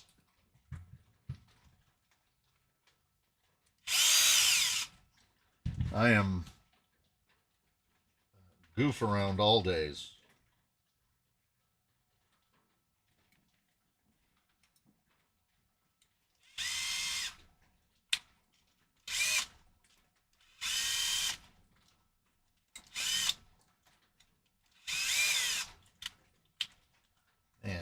you get a brand new 2mm driver tip, it's kind of annoying for the first couple days.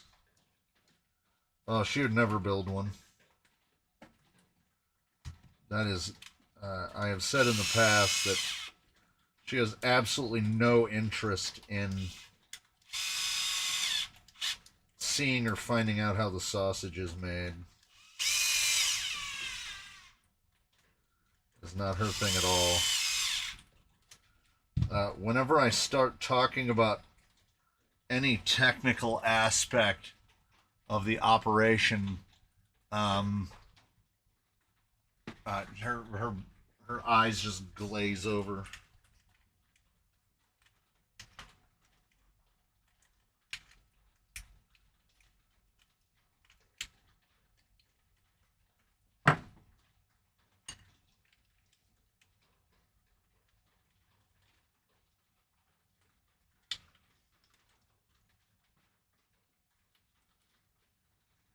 This thing might fit. This thing might fit. I'm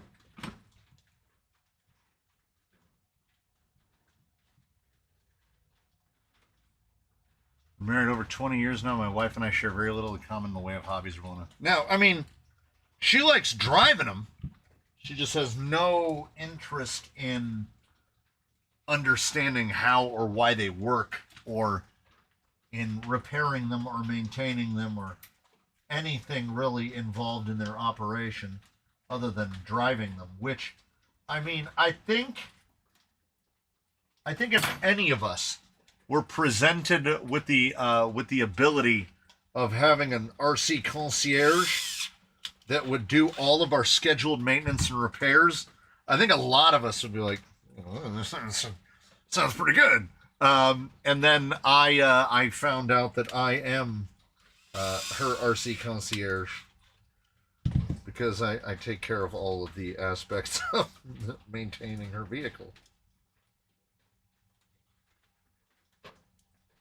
Okay, so a 550 will fit on this thing, but we're going to have to do something dumber than usual, which is the motor is effectively fixed position.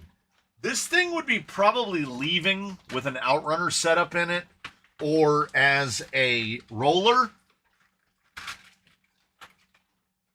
but I don't have any controllers for outrunner on hand other than Furitech.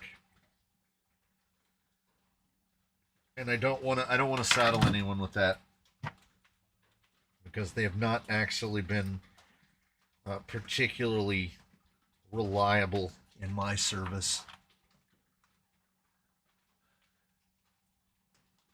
So it's getting this because we have it, and it would otherwise be discarded. And we're the only worry I have now is that this gearing might be a little slow, particularly with Class 1 tires. Well, I can change the spur. We'll find out when I run it. If it's too slow. This is all the FMS from the Camel Trophy. The motor basically can't move.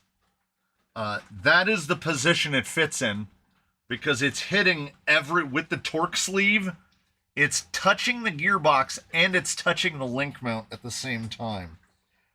Getting a link mounted to that, I need to look at his picture and see what holes he's in for his front uppers, for his rear uppers. Rear uppers are in the rearmost hole outside. Okay, good. Now, does it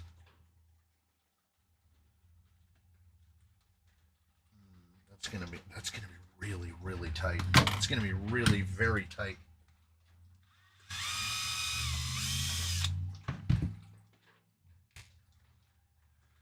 I've impressed that you can interact and do this. I'm 2 weeks into the hobby, built a Not 6 Voodoo with a buddy, and I'm way over my head and had to hyper-focus on instructions.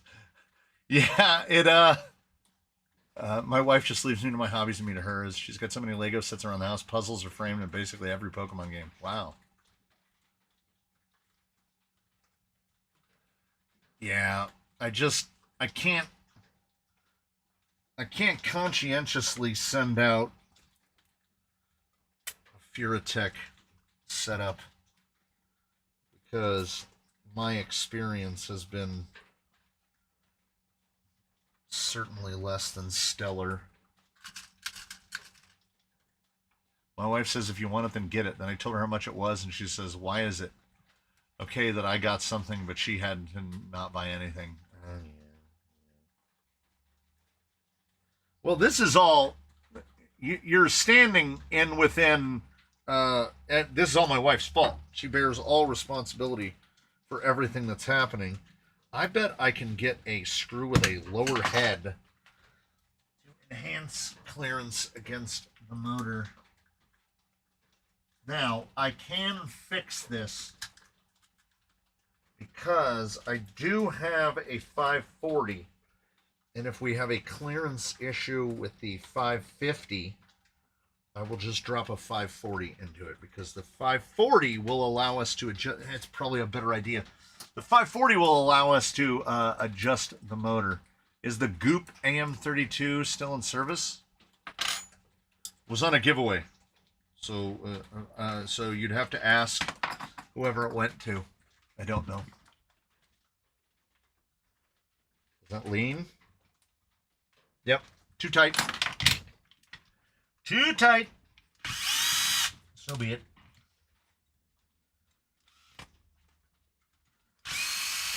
I'm not broken up about it.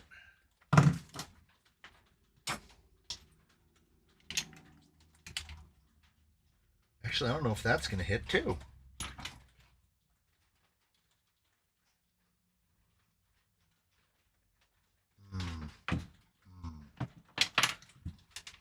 Create for ourselves. I was serious when I said I would donate that glue back to 80. I could use it. Because it would fit a lot easier than this.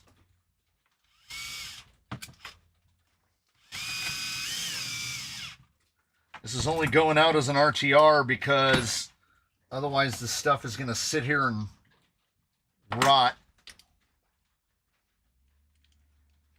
It's maybe not the best reason to outfit things the way I'm outfitting them, but nevertheless, here we are. My wife has zero interest in electronics, ham radio, RC vehicles, SATCOMs, aviation. I like facts, she likes fiction. We go well together. Yeah. Well, my wife is big on, the Anime Expo stuff and anime. And I'm as interested as anyone else might be, which is to say not a lot. I endure,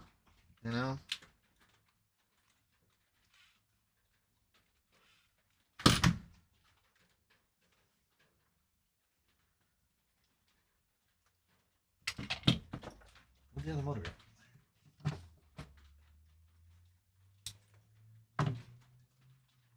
So 540 without modification is a relatively tight fit in this.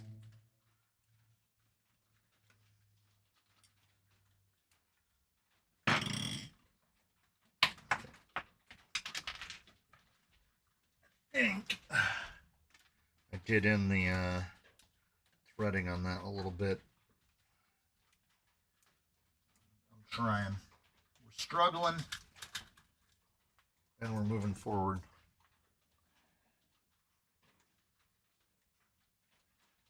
Oh, Gary I haven't touched him since last week. He looks exactly the same as he did. There's too much happening all the time. Keep falling behind on videos and then catching up and then falling behind and catching up. The I know I mentioned it during it. We filmed Wheelin' Wednesday on Tuesday, which was not great. Should I send my SCX30? You could make a video about how much you hate minis. Oy. Probably shipping him cargo. Shipping the raccoon cargo would probably be the cheaper route.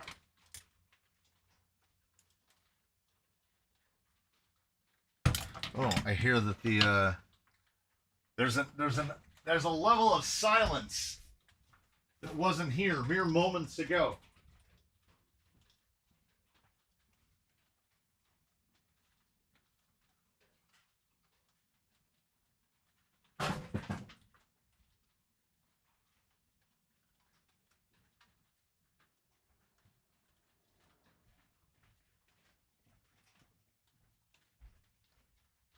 All right, I have to send one of these out, so don't forget to send me an email. Look at that. I will send that out when I've got those tires that I need to ship back. Yeah, Wheel and Wednesdays filmed on Sundays.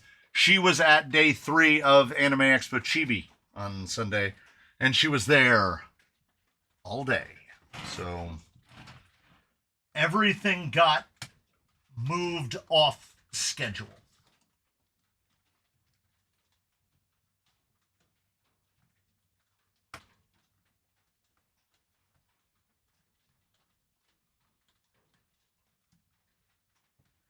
And as such, it took a couple days to get back into it.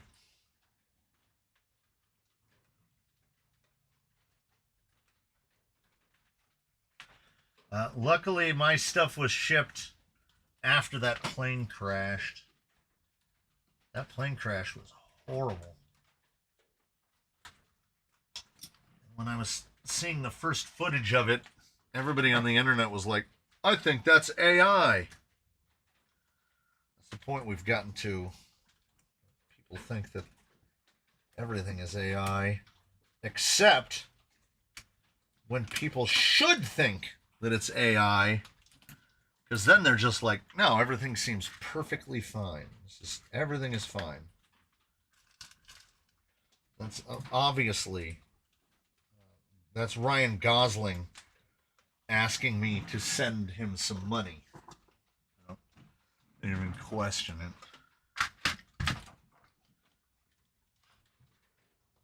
I don't have any problem with anime at all, which is just Japanese cartoons.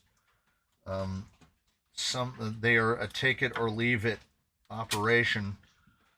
If I have a problem with something, it's like I don't want to go outside, you know? You mean the girl on the internet last night that told me she loved me? She was AI? Probably. I like the ones where it's the AI actively trying to convince people that AI is good. Because even the AI recognizes that people inherently distrust it. Most people inherently distrust it. Wait, I didn't see what hole he went in on the front. Middle.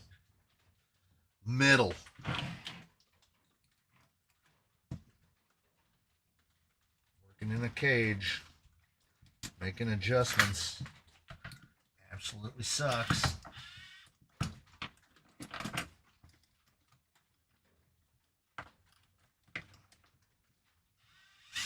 I do notice that while it's softly drizzling outside, the camera outside isn't just repeatedly falsing.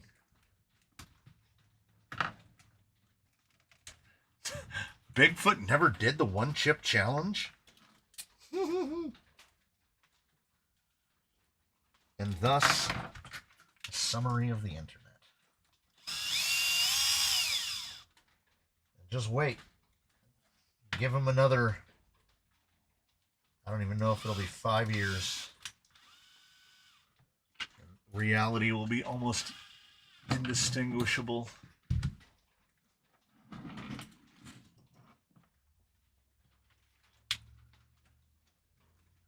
think I'm super polite to AI when I ask for pictures to be made. Yeah, I think Tracy Jordan on 30 Rock said something similar about why he was nice to Siri all the time. That, you know, when the robots rose up to kill us all, maybe he would be spared because he'd been nice to them.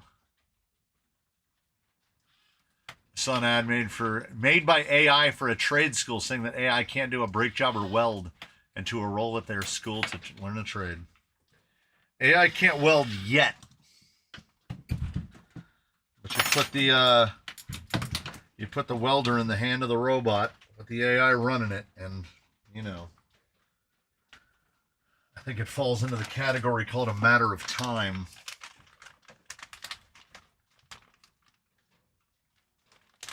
I had a weird thought about putting Vegeta in the back of my Sport High Trail and gluing his hands, but not his feet, so he always looks angry, freaked, and losing control and back. Yeah, I mean, once you start putting the figures in it, you're all the way in.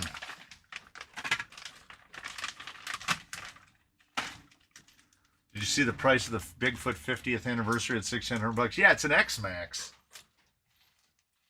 I mean, what I also saw was someone talking about, you know, Harley Designs bemoaning the price while at the same time touting things like the Vanquish Origin and getting a custom cage for your H10 optic. So, you know, there are different categories of people. When they released that Funko Desert Buggy, and everybody was like, damn thing's $1,100, man! It's not for you.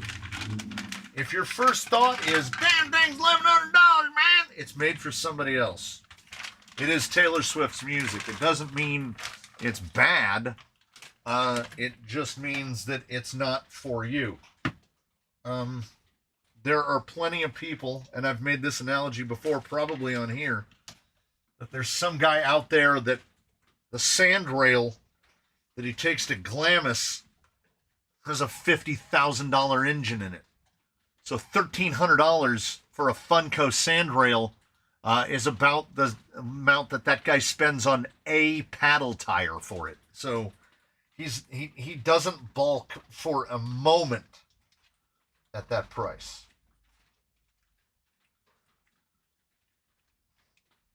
Truth be told, if you bulk at the price, maybe not for you.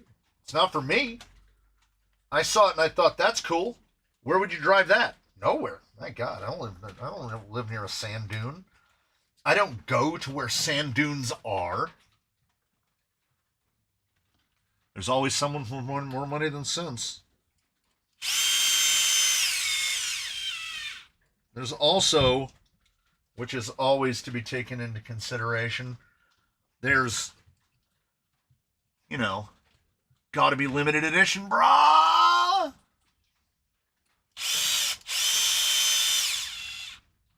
So, cost is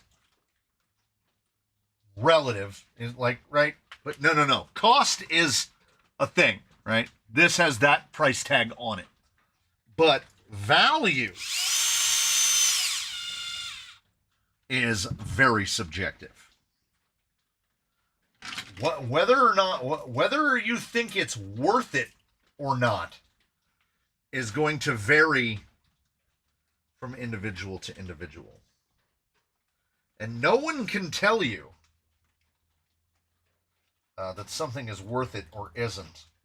That is up to you. That is one of the driving forces of capitalism. What will the market bear?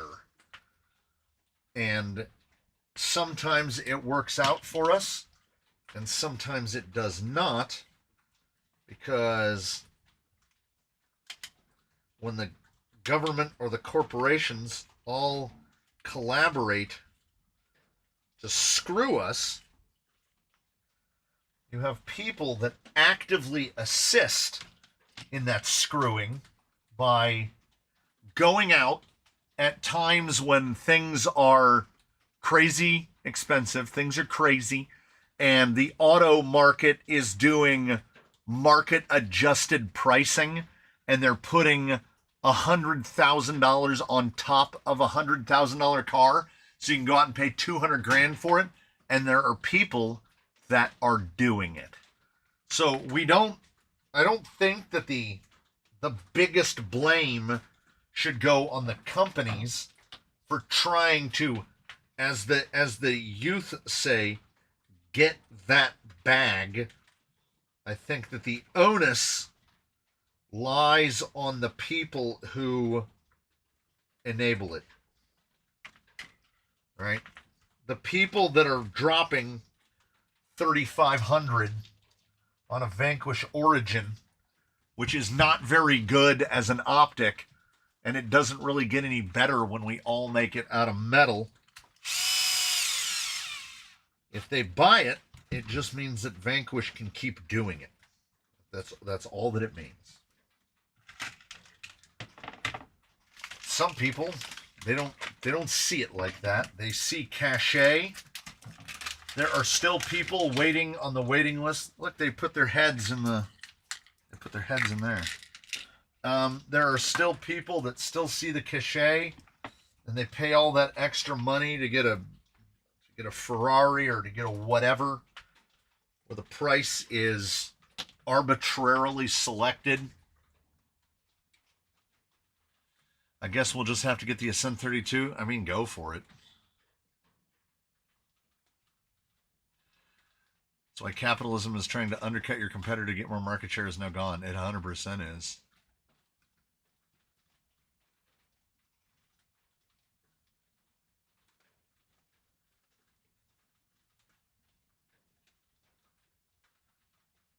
$600 for an optic is wild. Can't stand Harley and Matt's stuck-up bad attitude. The sad part is their fans fall for all of their shillery. They're the problem. I mean, I don't... If I was going to say one thing, that thing would be that I don't know if you can single out just those two guys. Because it's almost all of them. The one that I can barely watch in any capacity is RC Driver Online, because it's basically just like watching an infomercial. Like, he's the video equivalent of reading the outside of the box. And, I mean, I guess, based on his sub number, I guess that works for a lot of people. Yeah, I mean, and exo-gauged with Vidavon, exo-caged with reefs. He's a dealer. Literally. He's a dealer.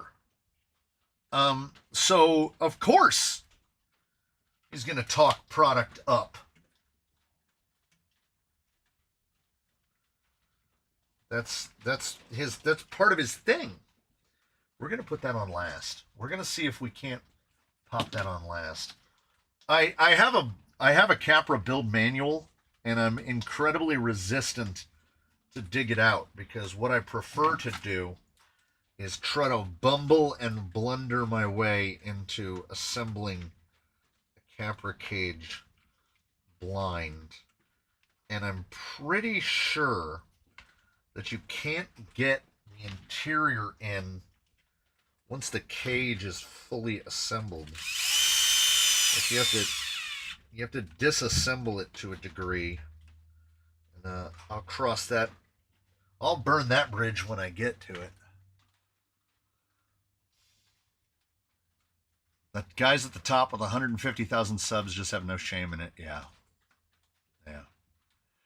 RC Driver is the RC show on at 2 a.m. when the TV broadcast have ended. Yeah. Hey, Revolt with a 5! Did I miss the last 5? Was it Sputtercrawl with a 5? I'm sorry, Loaded Crawlers? Very confusing. He's going to confuse that algorithm. The algorithm is going to provide us with all manner of potato-based content because it doesn't know what we're in it for. Some of it are in it for the money and some of it are in it for the hobby. Yeah. I don't, I will talk trash about people I don't know to a point, But I have said this in the past, and I will say it again right now. It is I would be willing to wager that guys like Harley and Scale Builders Guild, I do not think it happens often that they just pick up a controller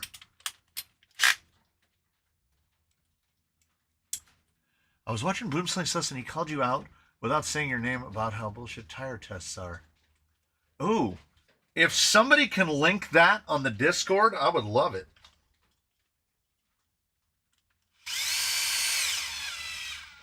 Because I'll say to you the same thing that I would say directly to his tall-haired face, and that is this.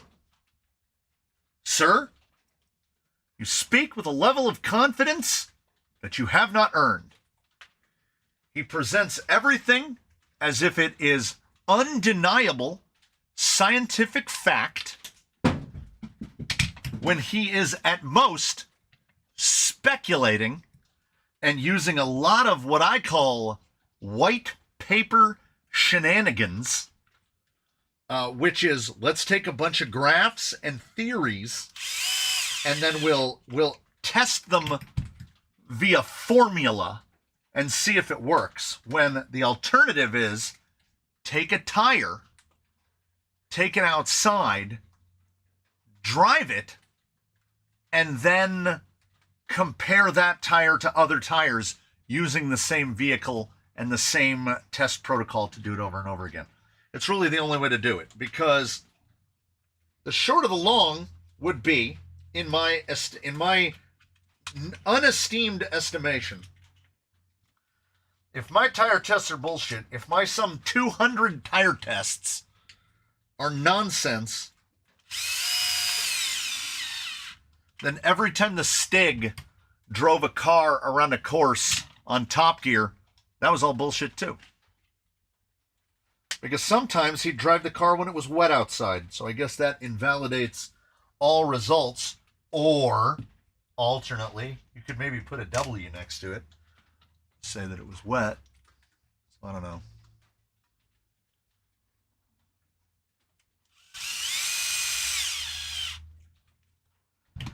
So the thing that rubs me absolutely, positively wrong about Boomslang is presenting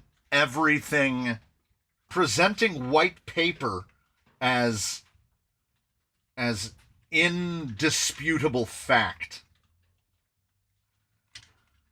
And I would say, for me, as we grow closer to the close of 2025, I would say the most important thing I've learned in 2025 was brought to me via the trailing escapades, was brought to me by Bruce, because the G8 compound, which has never sung a song for me, because I go out back and I crawl rocks, I rock crawl, G8 doesn't have a tire that would be my first choice.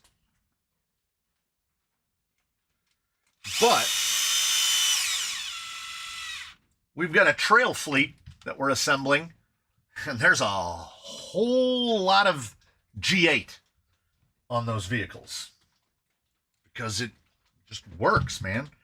You get a big pig-heavy vehicle that you're not asking to do ridiculous things, and G8 is the absolute long-wearing alternative. So I have that takeaway. Yeah, your climate and mine are very different, but the tire tests do help me work out what works here. Yeah, because the best I can try to do is be consistent, right? That's why it was important for me to have members of a fleet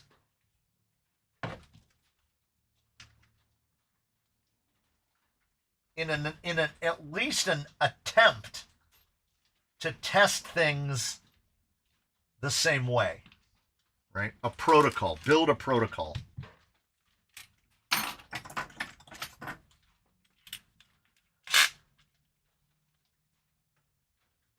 I want to know how designing mountain bike suspension qualifies you as an expert on RC crawler suspension. We all kind of would.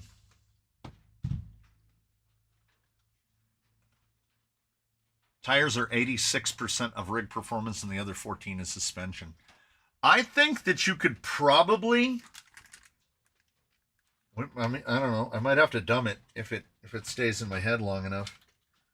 I think you could build a vehicle without suspension and just leave all the suspension to the wheel and tire and probably get something reasonable out of it. Oh, too late. It's already been done. It's called Leafs. Hi-oh! That's all the shade I can throw at the Leaf people. This screw is a real pain. There we go. Figure we got to put the grill on.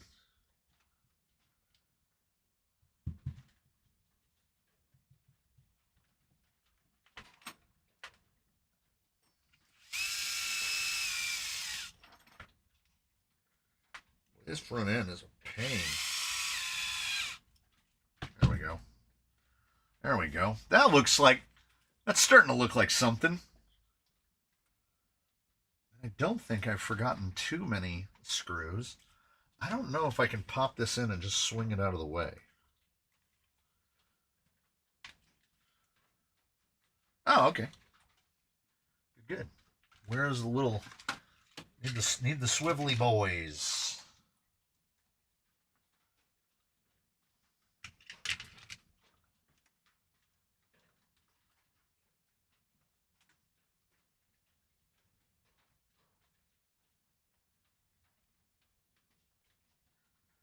Try to use, I mean, I know I end up using a lot of math, but I do try to use as little math as possible.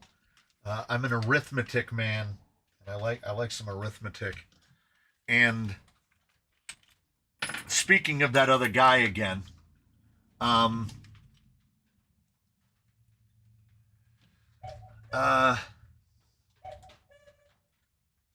he lost me at God, what does he call it? Negative springs. He lost me at negative springs. Because the short of it for me is a negative spring is your way of saying, I don't know how to tune this, so I'm not going to tune it. Because every suspension change you make is a compromise in one direction or another. And I enjoy compliance. I like a rig that will, I like a rig that will articulate. And if you have suspension that's constantly raising the landing gear, it's destroying compliance. The tire tests are very informative and a great watch, but at the end of the day, I just do this hobby to smosh around with a cool truck I put together and no serious rock crawling. He does not understand squat anti-squat at all. He misunderstood it at a fundamental level. That video I actually consider to be harmful, right? Like when he said something along the lines of how underdrive and anti-squat work against each other, I bristled at that, not being an engineer, not being a scientist, because so underdrive works in one situation.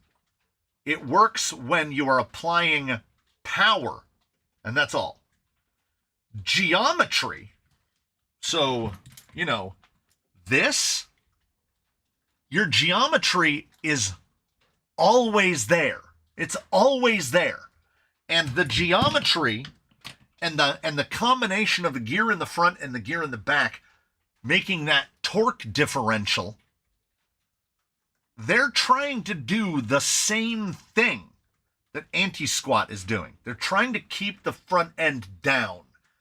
I would argue that geometry is ultimately the best way to do it. But geometry often requires a lot of things that we can't have. How many shock mounting positions do we have? Well, 3, but it's really more like 1 because we can move it about 10 millimeters fore to aft. It is a vestigial movement. Like, how much difference is it actually going to make? Which is why on... Wait, don't go anywhere. I'm not going anywhere. I'm walking around the wall. I'm grabbing it, and I'm walking back around the wall. So while what we're building today is very different, I wanted more shock mounting positions. So what did I do? I cut through, and there are my shock mounts. Wait, does 2 get it better?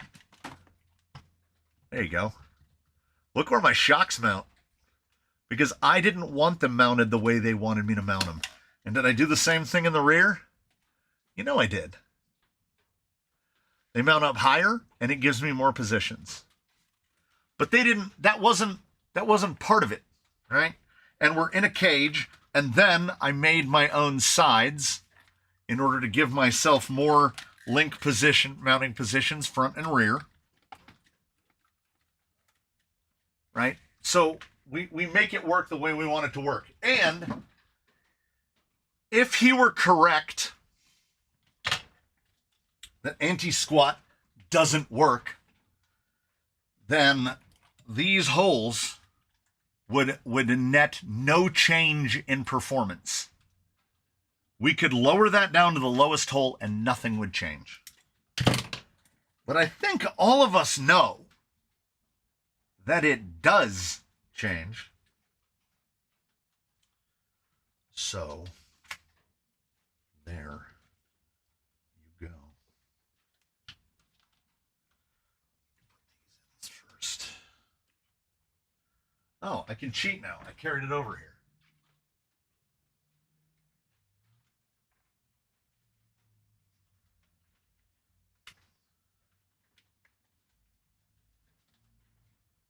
This is the rhythm of the night. It's magic, I tell you.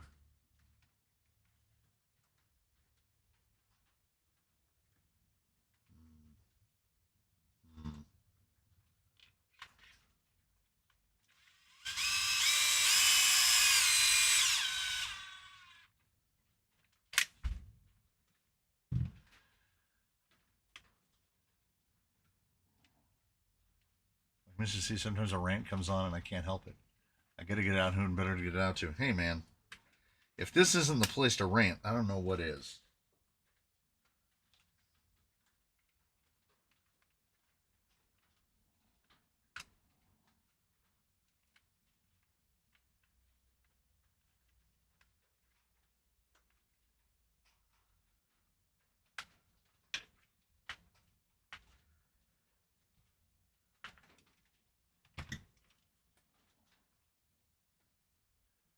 Yeah. Theory is great. Testing validates or invalidates. If that, yes, invalidate is definitely a real word.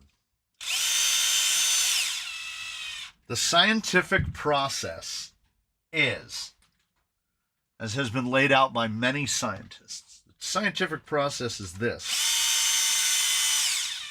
Guy 1 says a thing, and it is up to either Guy 1 or Guy 2 to test that thing, to put it to practice and try it. Okay? He is either going to prove what Guy 1 said, or he's going to disprove it. That is not where science ends. Now, Guy 3 comes along, and he does it as well. And he is going to get a result that either proves it or disproves it, validates it or invalidates it. And it goes on and on and on like that. This does not apply to, like, quantum physicists because they don't know what they're doing. We don't know what they're doing. Nobody knows what they're doing. It's impossible to prove or disprove anything that they're doing.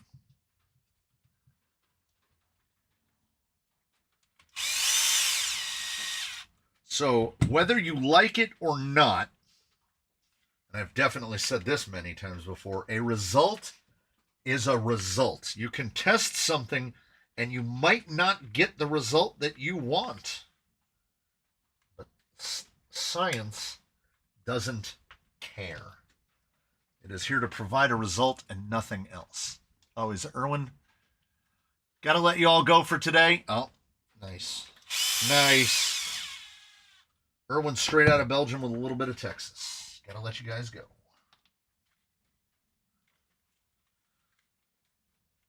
I don't know what I'm doing. Y'all don't know what I'm doing, so no one can prove me wrong. That sounds scientifically valid to me. Erwin's heading off to bed. Or to work. We never know with him. Should have gotten a ball end.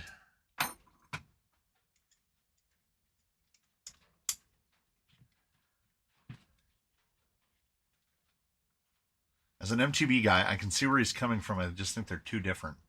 I think they're more interested in the interaction between pedals and suspension. Yeah, like, I said this then. I've said it in between. I'll say it again now. There are concepts that translate, and there are concepts that don't. A mountain bike shares basically nothing in common with this. Nothing. The way their geometry is done and the way these geometries are done is as dissimilar as any two things could be. From a chain drive and all of the problems and things brought about by a chain drive, particularly when part of your chain drive is sprung and part of your chain drive is unsprung. Yeah, it's a whole different thing. You get into live axles and you get into linked suspension, and there's nothing in common with a swing arm and a four-link. They don't. Generally, the lower part of a suspension attaches at a single point, a mono pivot. We don't do that. A mountain bike can't do this. And I mean side to side. It can do that front to back, but it can't do it side to side. Stuff from mountain bikes and stuff to dirt bikes will translate. Stuff from a mountain bike to this, there's nothing. They don't share anything in common. Plus which, a mountain bike has an absolutely catastrophic sprung to unsprung ratio and one of the worst centers of gravity conceivably imaginable, because the giant meat engine that moves it is like, it would be like building your rock buggy but then putting the V8 on top of the roof. That's a mountain bike.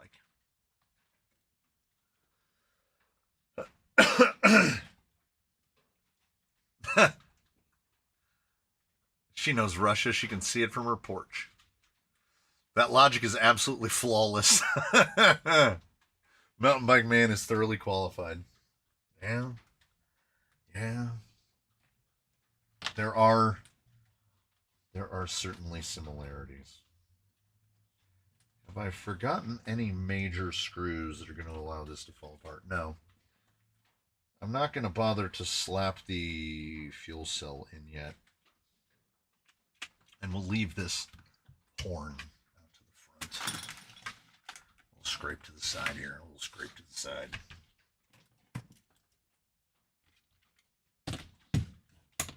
I'm going to need I'm going to need some big boys, like 50s.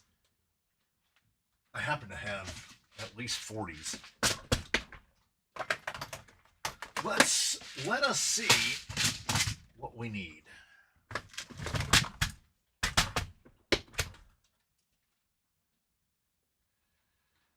On an MTB, you still have to put in the balancing thing. Yeah, but cut that rear lower brace out.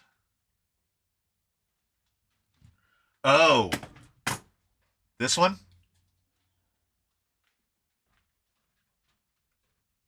Yeah, I see what you mean.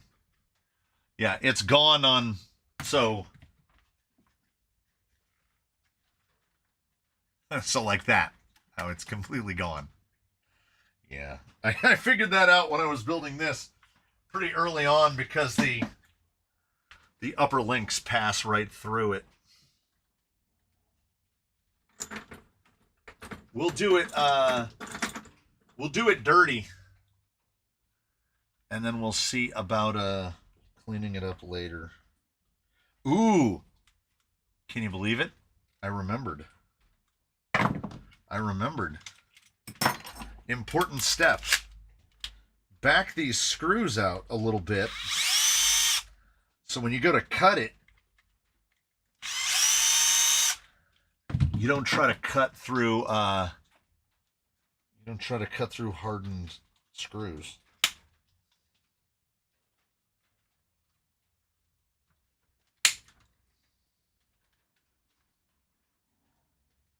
It's kind of ugly.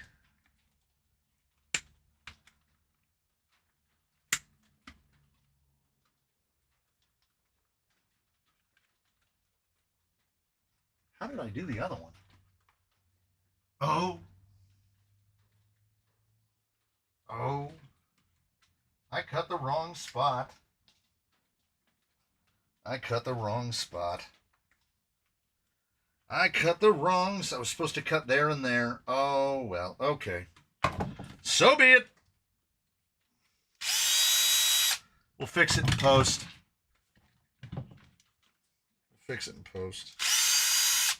Yeah, I cut the wrong spot. Actually, I don't know if it's going to matter. I don't know if it'll matter. Let's see if I can clean it up a little bit. Just get the knuckle grabbers off of it. This thing's going to weigh about 5 pounds. No, it's fine. It's going to be fine. I was supposed to cut below and leave those ones up. I'll just drop the whole thing out.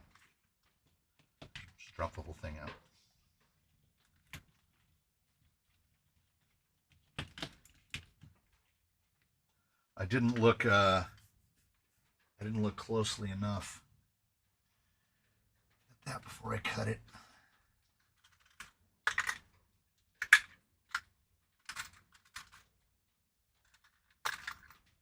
Let's see if it's 40s.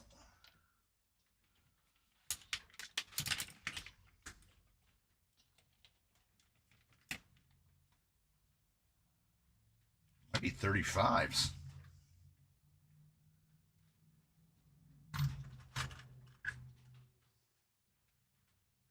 Yeah, I did look once and cut twice. I absolutely did. Yes, these are JP Wirt adapters and the skid as well.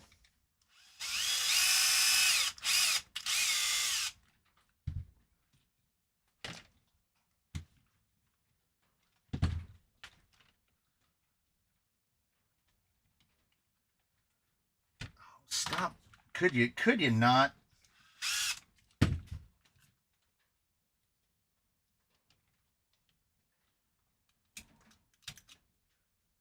That's pretty handy, I'm not gonna lie.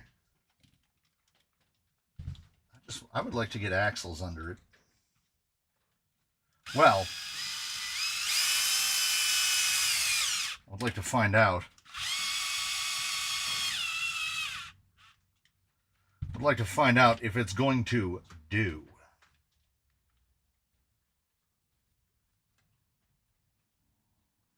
Which dig would you recommend for the Mias Gold Rush? Well,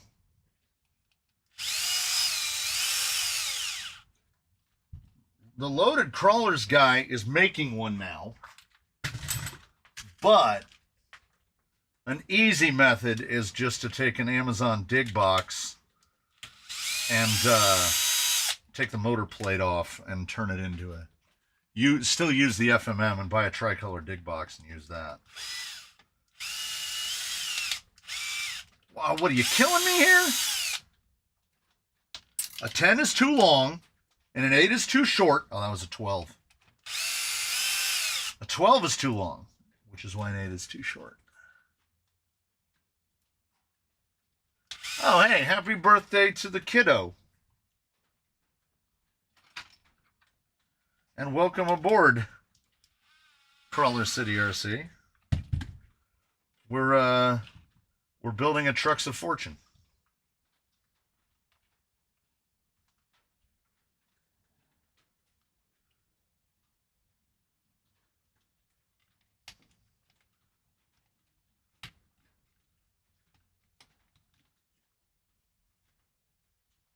Hold still, don't move.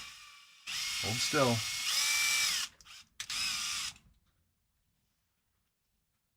Am I praying to everything that these link lengths are at least going to be close? Yes. Yes. Oh, the hand-drawn pickle is still at my editing station. I still giggle every time I look at it.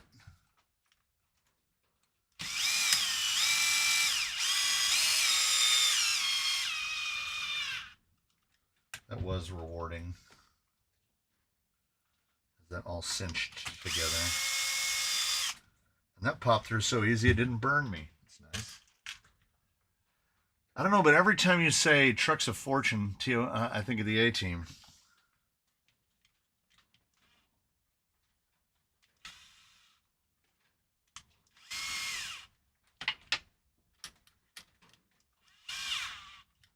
All right. What hath we wrought? I think the interior will just clear.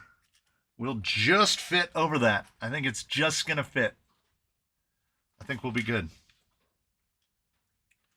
Now where we're going to... And then I guess I will get through the process of... Ooh. Ooh.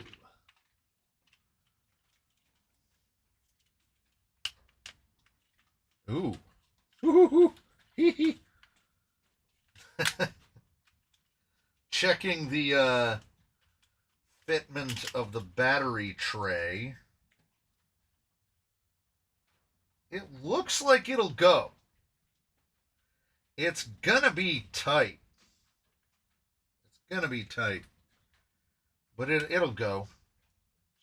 She'll go. Oh. Pops in much easier from the bottom. All right. Now let us find out if it is all for naught. A capper that won't sound like it's grinding you coffee. Yeah.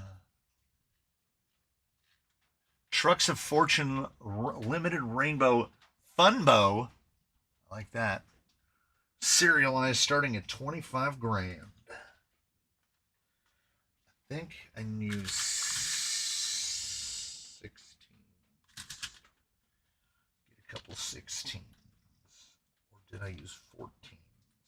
16s it is.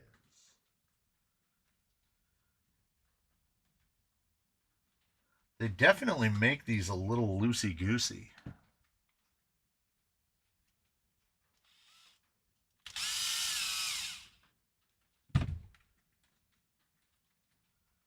There's got, come on, banana hands, you got this.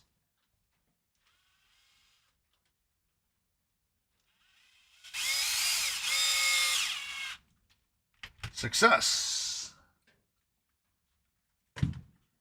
Yeah, this thing should be proper quiet.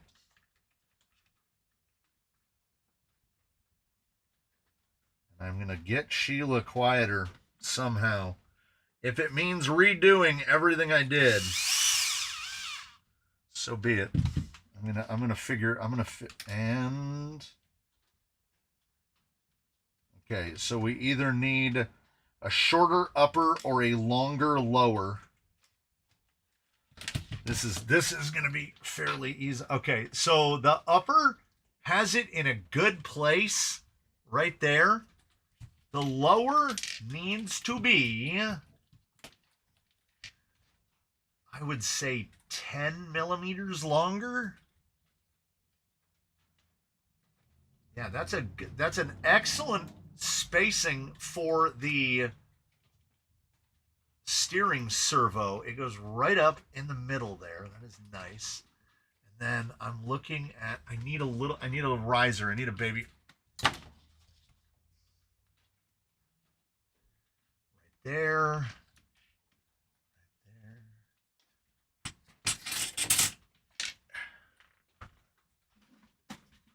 This is going to be an easy fix. Would you stay, please? Thank you. Stay. Thank you. Turn. There. Okay. It is.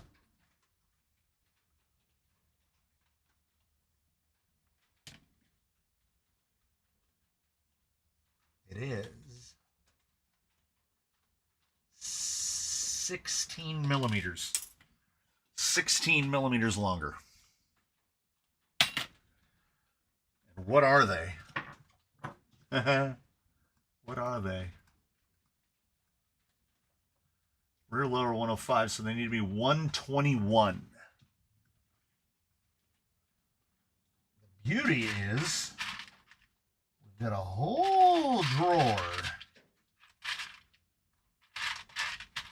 We don't have to take anything apart. Just make 2 new ones. Take the other ones apart later. Which is how that works. 121.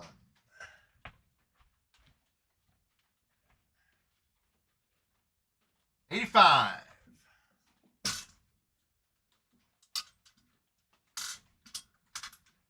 Ooh, I am real thin on 85s.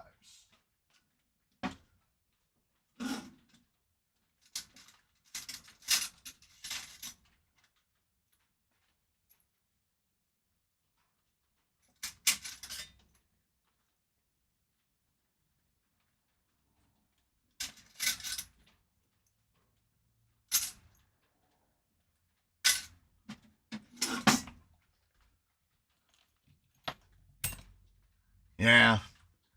Mini Link Olympics.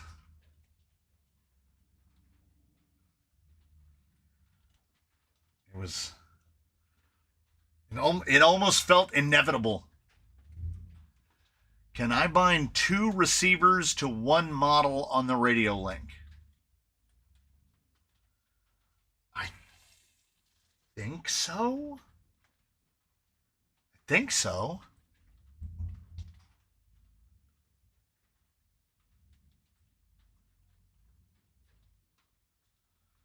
I was so confident. Oh no, I didn't.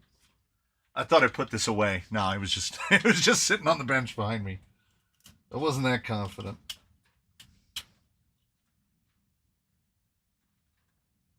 $118.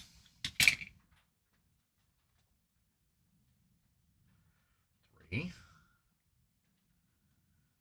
4. Should be 2.8 millimeters, right?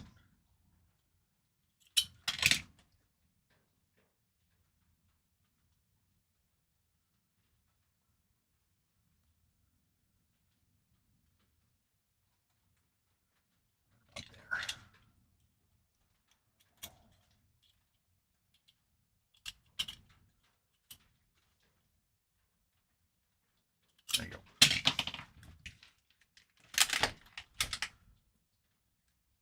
Yeah. Spinner.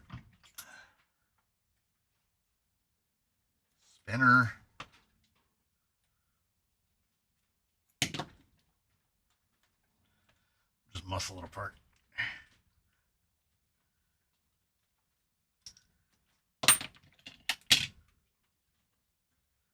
Don't have an 85 straight. So we're going to have to go with an 85 high clearance. It is what it is.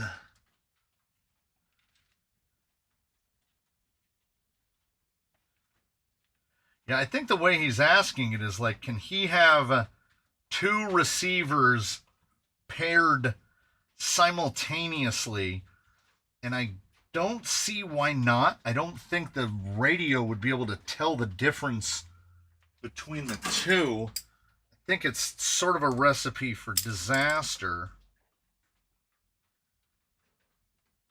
Why is this so hard to turn?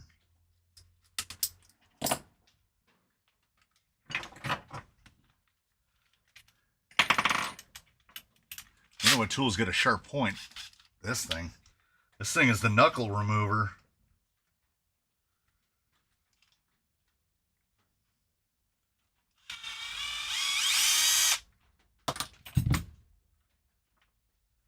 If I do these one at a time, I can't do it backwards on accident. Because I know I burned out by not using ID seed, I destroyed a dig servo by hot swapping from one rig to another, and it was just controlling them both at the same time. And it did not end well for my dig servo because one vehicle had dig and the other one did not. So that channel had been not set up for the dig, and it just threw it all the way to full lock one direction and just torched that servo in fairly short order.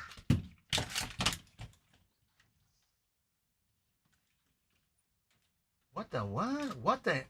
What the hell? Oh. How did this happen?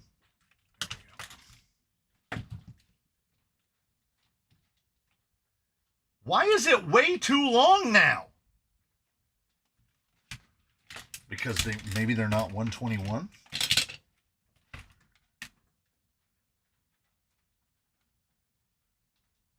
No, they are about. Hit the ground, it's dead to me.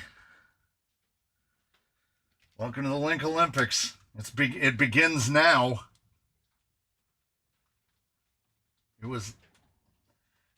It's inevitable. And if it didn't feel inevitable, you weren't feeling it.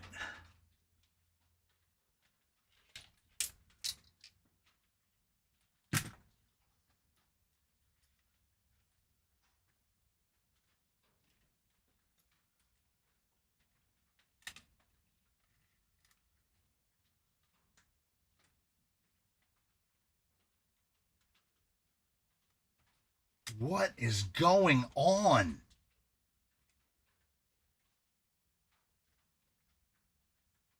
That's a full 10 millimeters too long now.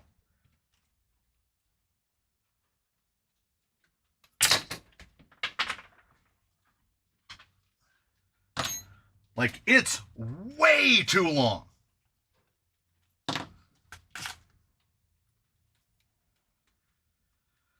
Well, if you don't make it at least 5 times. Chris, the computer guy, you absolutely can.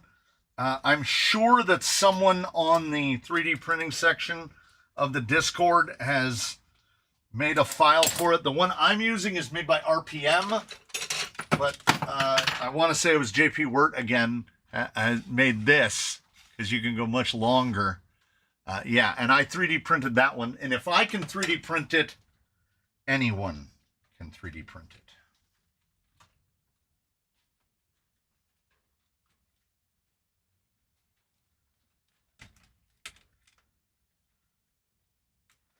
Okay, what the actual? All right.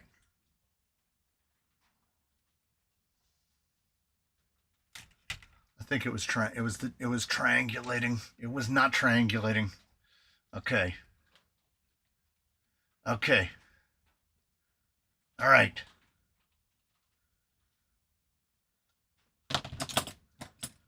These are actually a little too short as they are to even get it right. Okay, so that barely threaded in. Need about 3 millimeters longer than that. And we are at... So it needs to be like 110. Not whatever, not 121, 110. So it was off by 11. So it needs 5 millimeters longer than what's on there now.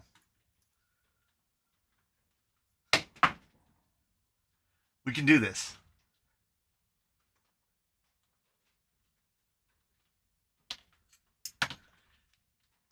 Oh, the computer guys are both here. Chris the computer guy and Robert the computer guy. Dueling computer guys. And this is a 65. So we need a 70. We just need a 70. God help us.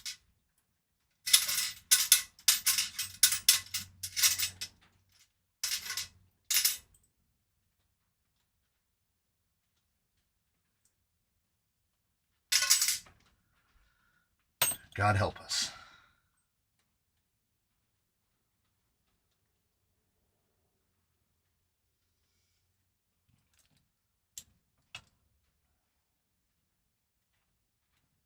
It's going to be a 75, isn't it?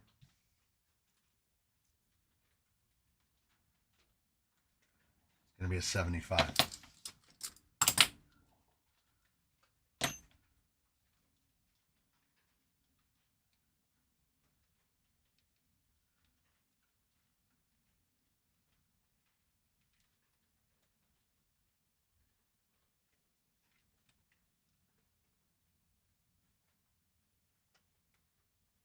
Okay. Okay. Possibly. Possible. 70. Yes. Lost a rod end again. Let's get another one.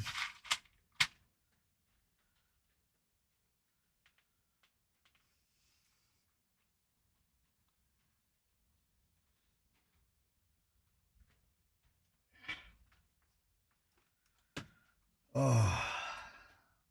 Ah. Hubris. Hubris! I said to myself, we got this. Only needs to be a couple millimeters longer. What's the worst that could happen? We'll make it. That's already 3. That's 3 lowers on the front. My advice is always start with the front. It's always more trouble for some reason.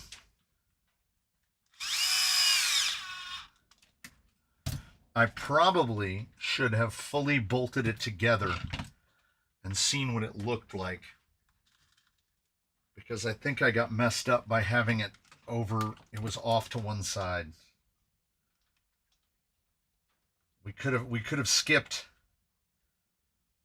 one link iteration. It would have saved 5 minutes. So it's 5 millimeters longer, and if anything, the pinion is turned up a little bit. So it's a little long. It's a little short on the bottom.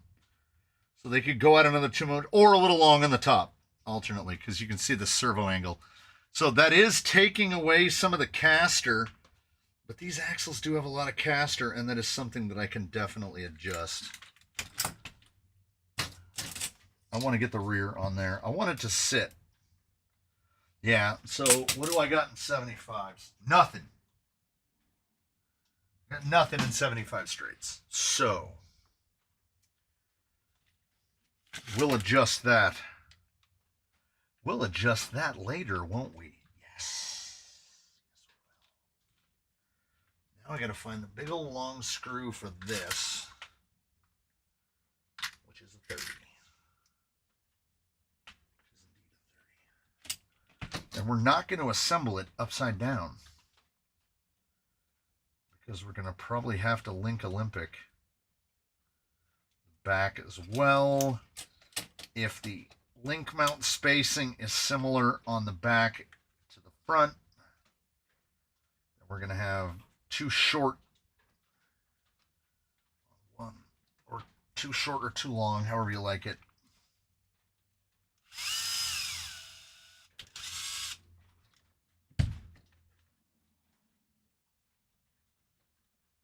Just need one more hand.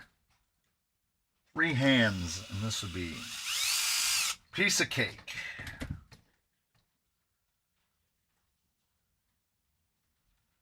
We might be all right.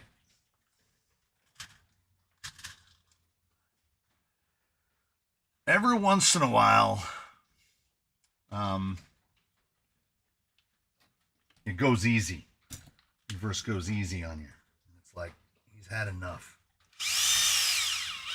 Let him have this one, because that rear looks about right. It looks right to the point where I think I might be able to correct the front.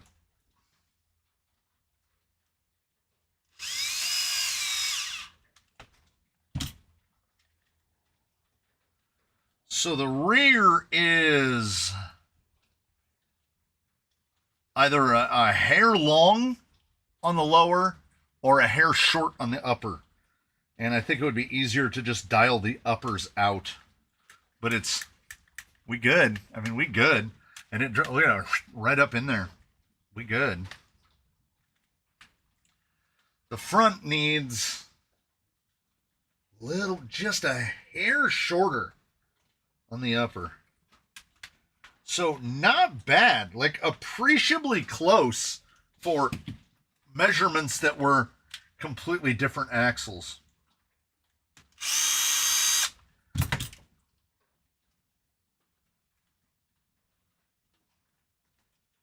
I feel like the triangulation on the front links was phoned in. This is something that you're going to see very commonly, particularly on an axle. We've got the wide out link mounts on there because this axle has accommodation for BTA. Anytime you see an axle that has any accommodation for BTA, there's basically going to be no triangulation in the front upper. It's just how it is. That guy did not want to come out. Okay. So now we're going to try to 1, 2, 1, 2. I think two turns might maybe. 2 turns might maybe.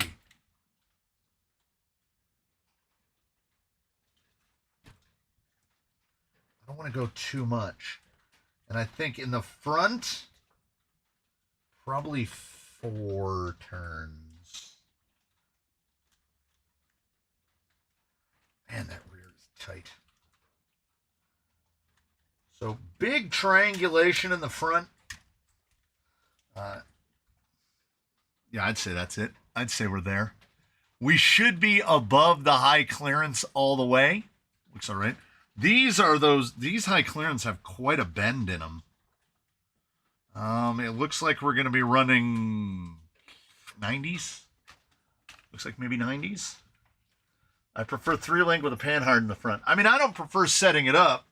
And on a Capra, I would advise against. Like, I know West Desert Wheeler makes a 3-link setup for Capra front. I don't get it. I don't get it. You do things because you want to, I guess.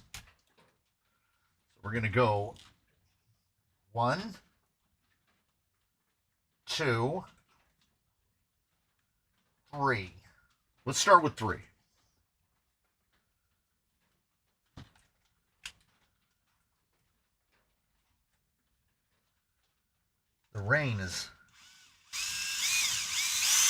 The tinkle of that rein is almost too relaxing. Okay, yeah, that pulled that way over to one side, as one would anticipate.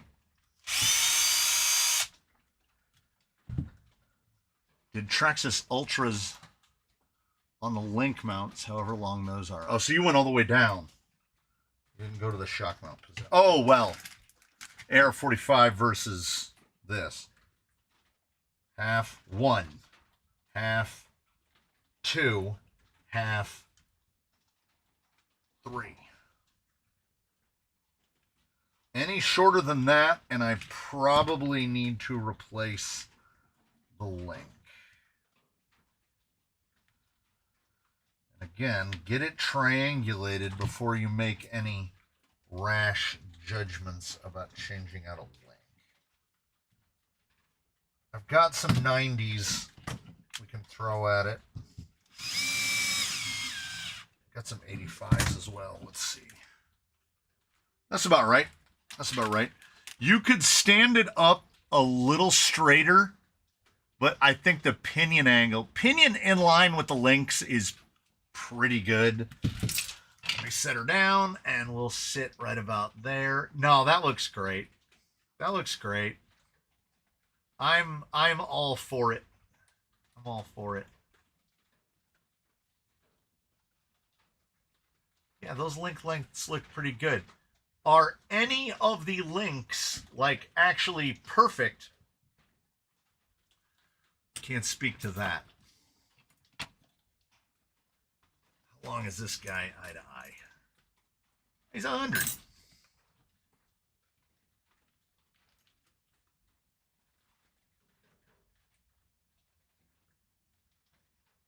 Yeah, it's 90s for sure. It's 90s for sure.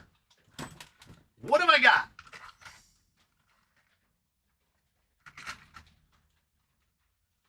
What hath I wrought? Boom. Abracadabra.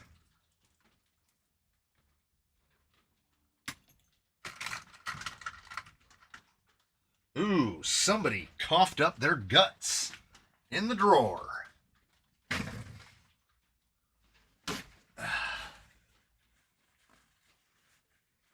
Yeah, I don't go near a vehicle with a drive shaft until everything is finalized. Was it this guy? Yes. I heard air puffing. That guy is... I don't know why I keep the accessory parts. I believe I changed the ball ends and everything out on these.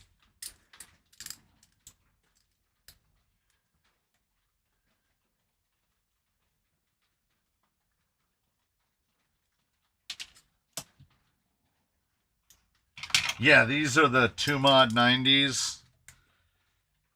These should fit just fine. We'll go through them. I got time. We'll get these on here. Do I have a set of C1s on wheels? Yes. We can set it down on the Griffins to see what we think. A bloke in the local food factory got sacked for sticking his pickle in the pickle slicer. She got sacked too. That's an appropriate Pickle Day joke. That's a Pickle Day appropriate joke. See what we're working with. Wee! Woo! I'm gonna half-ass these.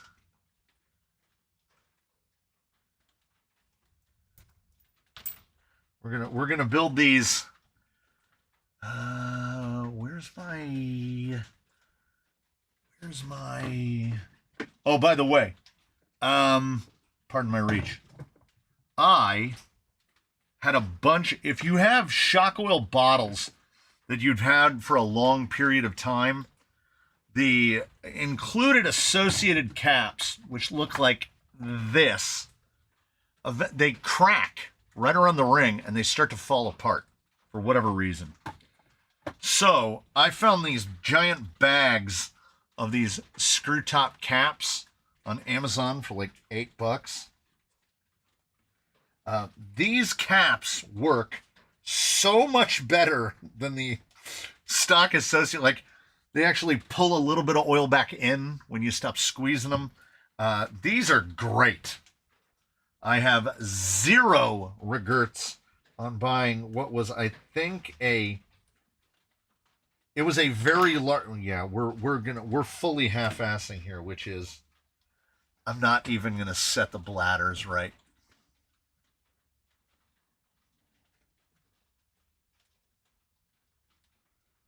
Oof. The holes in those pistons need to be bigger. That is a fact, Jack, because that is 300 CST, and it is tight as hell. I need a 3mm drill bit, sir. Here's a free piece of advice from a guy you shouldn't take advice from. You get your shock pliers and you put this 3D printed spring cup and you drill it like that. Do not hold the cup in your hand. Don't do this, because you won't realize that your meat is hanging over the other side and you will drill a hole in your finger. Not that I have ever done that. I'm just saying. It's conceivably possible. Which one's done? 1, 2, 3. We're good. We're good. We're coming back around. It's fine. It's fine.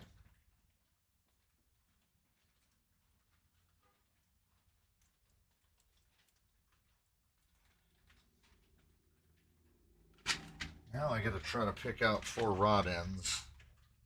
I think suit these decently.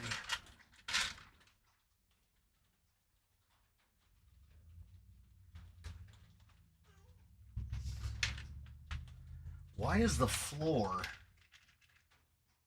so far away from me? Why do I keep dropping things on the floor that is so far away from me?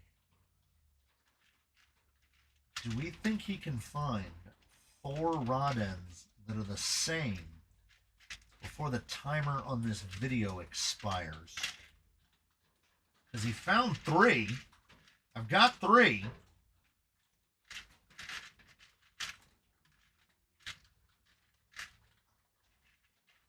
That's not it. That's not it. I see it. By Jove, I think he's done it.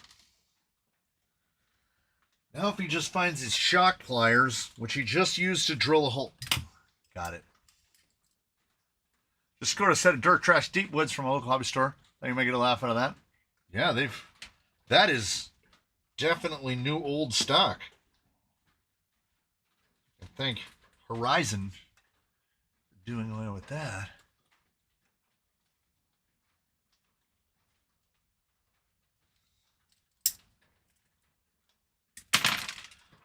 Man, I'm not saying that the fingers are getting fumbly, but my goodness, the fingers are getting really fumbly. Had some 3 racing shocks, gave him a clean service and refill. I kid you not, an hour later there was oil covering the shock body from top to bottom. How do they leak oil upwards?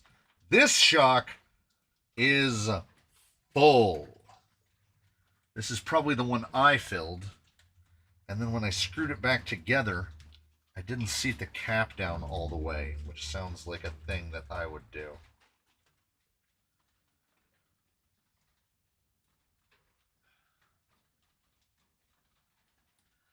That feels okay. That feels okay. I should do all the greasy work. Yeah, it is definitely, it is closing in on coffee drink time. Oh, look at the.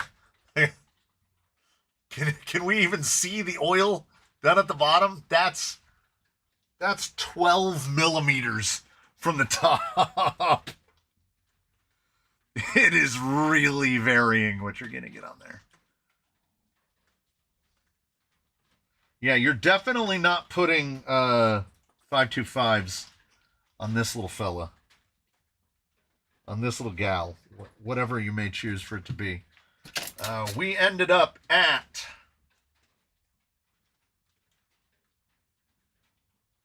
It's 300. It's dead 300.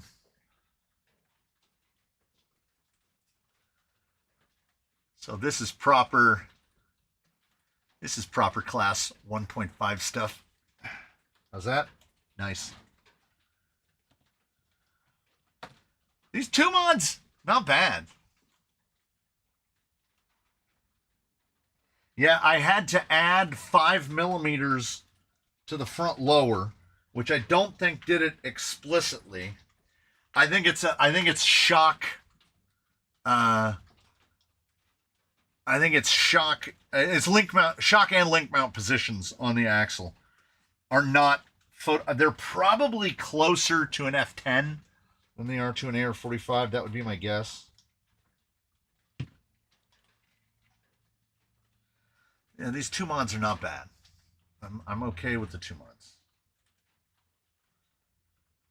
They are reasonably well made. They are affordable, and we are just we're going in dirty here. I'm not even doing rebuilds on them. I would prefer a 1/8 inch drill bit if the drawers would be so kind as to give me one.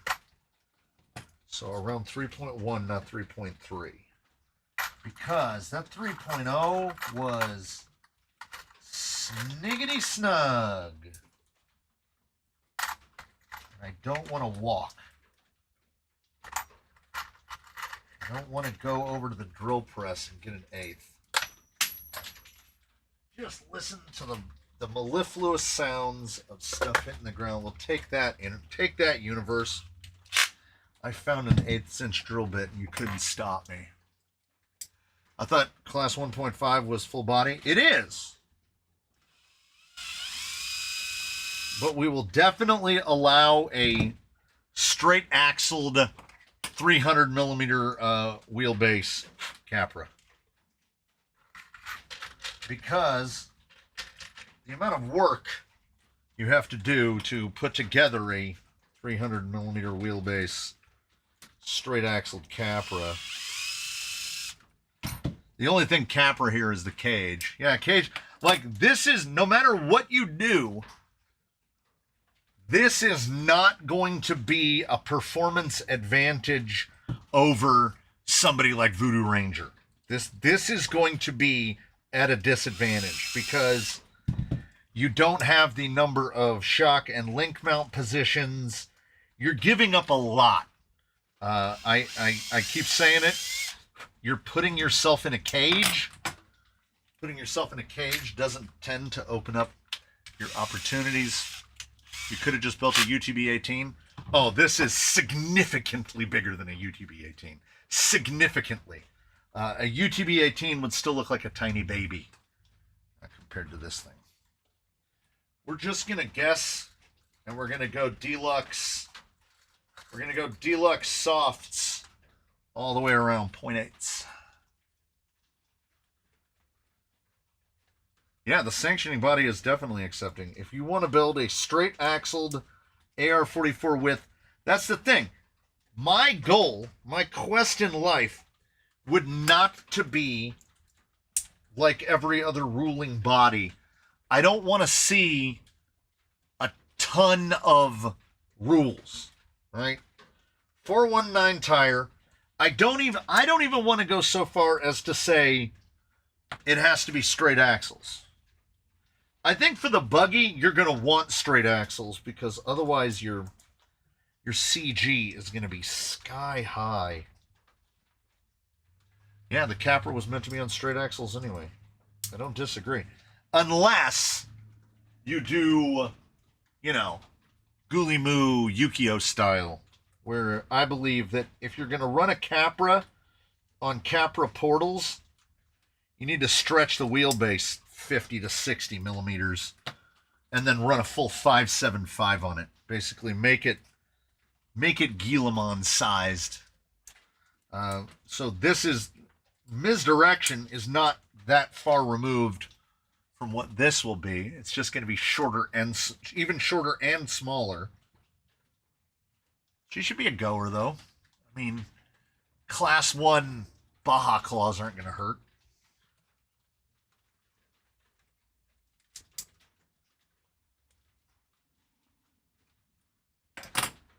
All right. I'm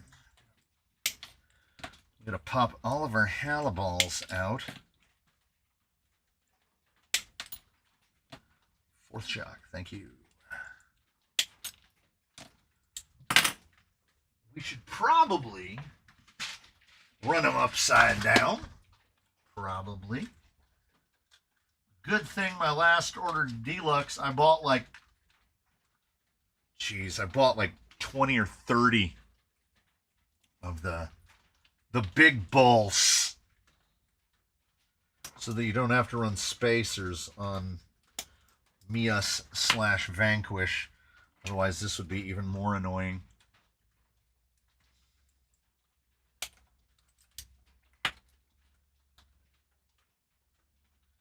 Okay. Almost stuck the factory hollow ball back in. You know, for fun. There it is. I have deluxe blues on the rears and capital axial red on the front.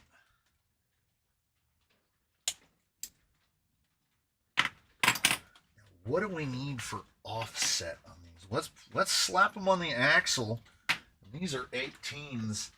If my memory serves me. I believe these are 18s. Bolt one up. Let's see how it looks.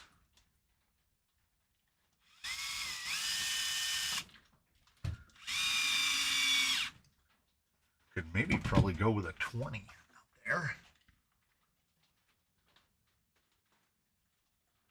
What have I got in the way? How many bow ties do I got? Oh, I got enough. I got enough.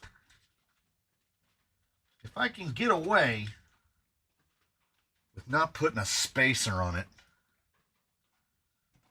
would prefer. Push it all the way through and do it again. There was a time when my hands were a little more iron.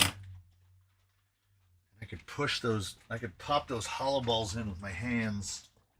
Can't really do it anymore. It kind of hurts.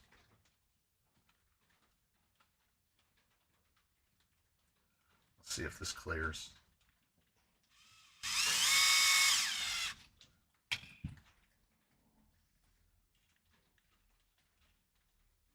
Almost. Almost. Dang it. All right, let me get the other one on and see if it's close.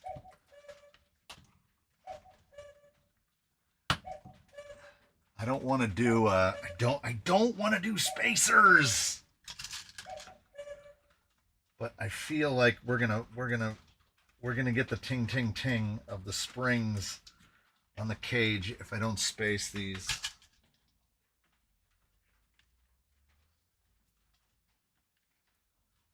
Just heard the cuckooing.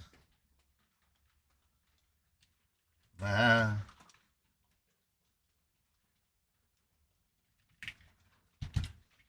I am physically and mentally rushing at this point because the time grows nigh.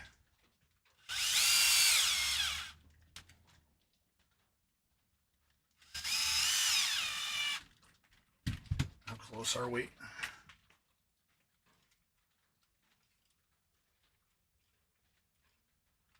It's close, but yeah, it's too close. Dang it, Crushinator! That thing needs probably 7 millimeters of spacing on the inside of the ball. So be it.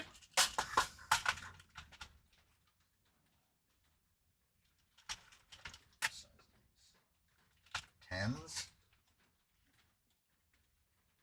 Yep. Yep.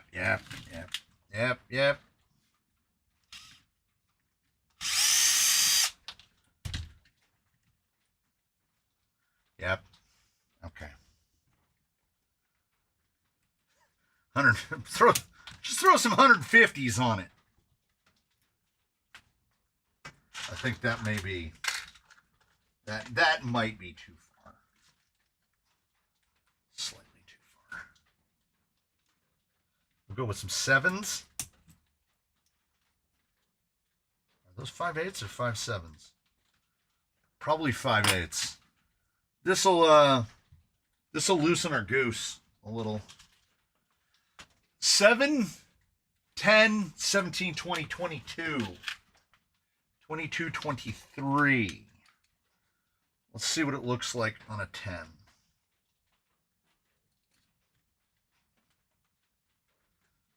Is a 10 going to space it out too far? Are we going to have to dig the bin? It is absolutely not. Absolutely not. Can he get 3 shocks on in 10 minutes?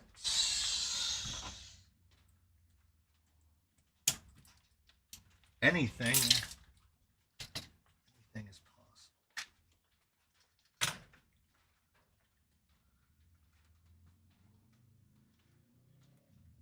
Oh, see, I tried. Can't just push it. 10 spacer, please. Whatever we do, don't assume the front is going to need the same operation. It's going to need what the front needs. Ooh, 5-hour warning. Damn, we're going to be here till sun up Europe time.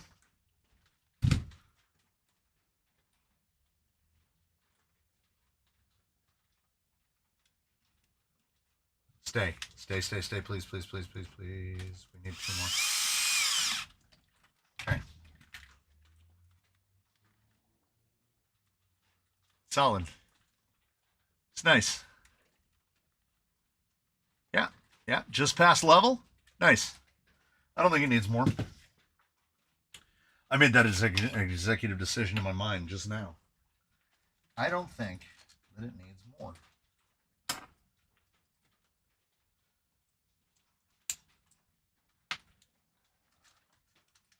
The harpist did a like subathon where she streamed for 24 hours straight.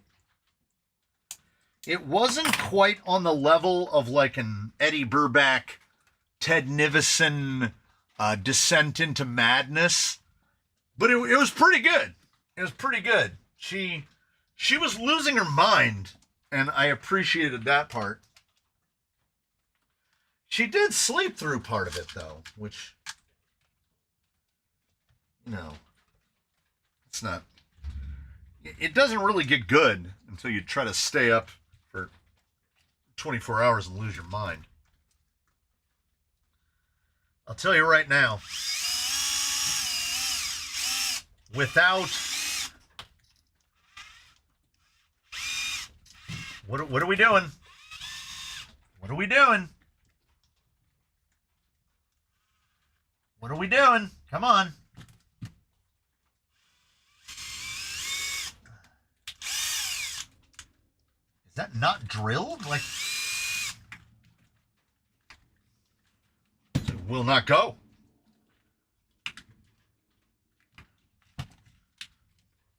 Come on. It is now stuck.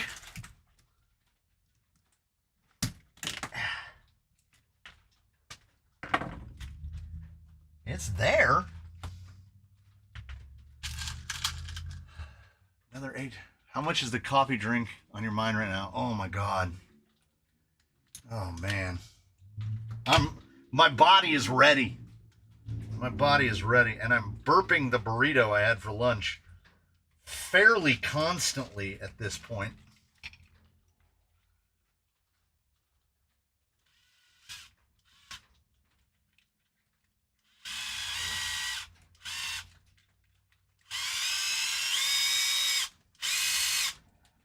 I don't understand what's happening.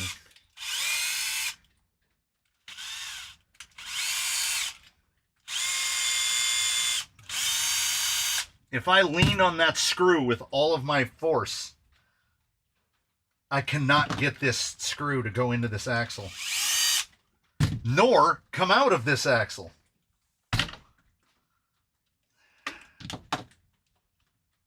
I don't know what it's binding on, but it is confounding me to the point where it's gonna be what stops us from finishing.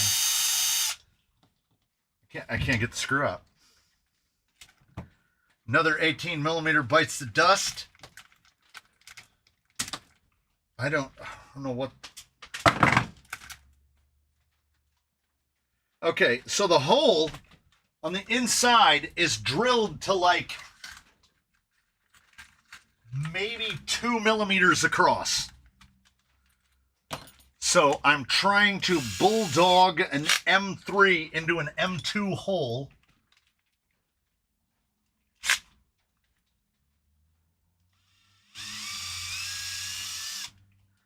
And without taking the knuckles apart, I can't get a tap in there. Lost my 2 millimeter. Okay, third M3 by 18.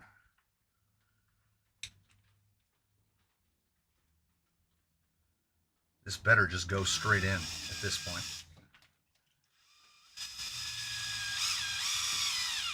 Funny how that works. How about the other side?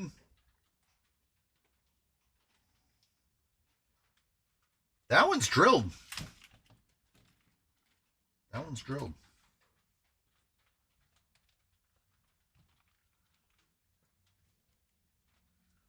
I do not know what happened there. Little quality control action. It happens. Happens to the best of us. I cut the wrong part of the brace out. I neglected to drill the axle out the correct amount. This one should just go.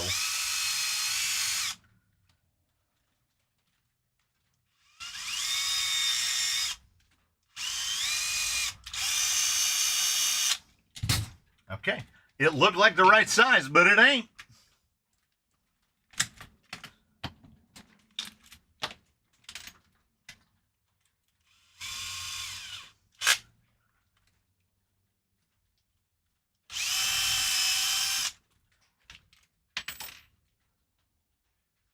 What are we doing?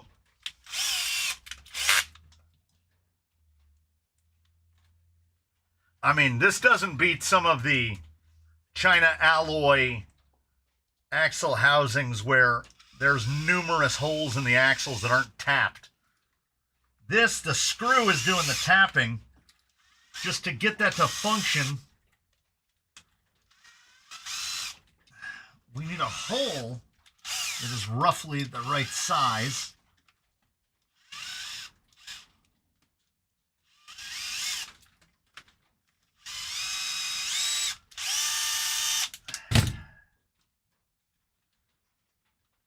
It's unbelievable. It's unbelievable.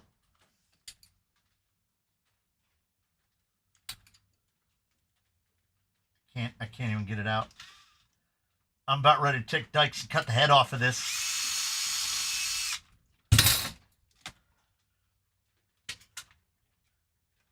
That's like 4 screws. Can it go without the shock on? Okay.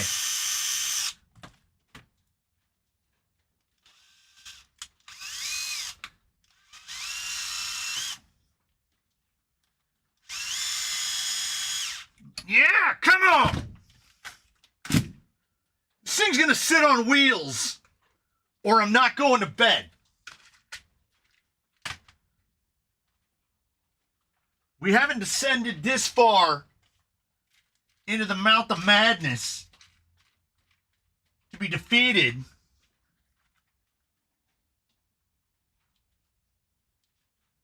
I don't think the front even needs spacers.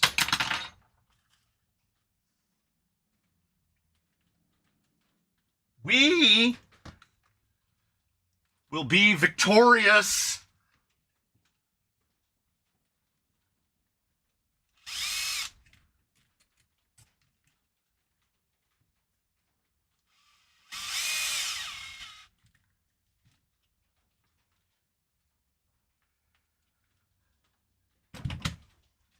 They can't stop me.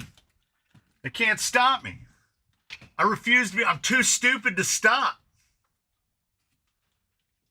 Brick wall ain't got nothing on me. I'll just keep hitting it until my head comes off.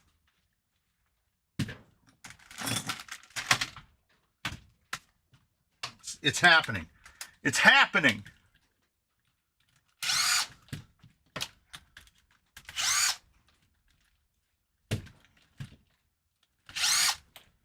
We achieved slider.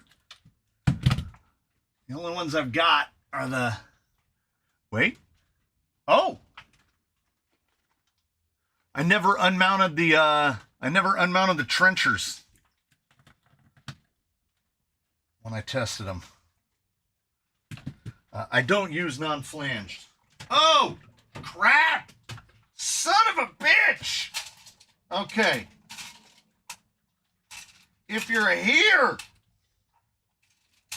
you're a real one. I still have, if you sent them in, first dibs, obviously, the Maxis creepy crawlers are still here. Nobody claimed them.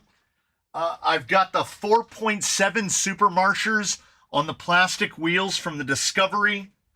I've got the 4.3 Super Marshers from the D110 plastic wheels as well. I've got a set of uncut but baked off canyon trails. They've been lightly run. I went through the catalog. I have 7 sets of unmounted canyon trails. I need to open up some space. And I think... Oh... Does anybody have any use for steering wheel foam? I don't just want to throw them away, but there's so many. There's like 50 of them in here.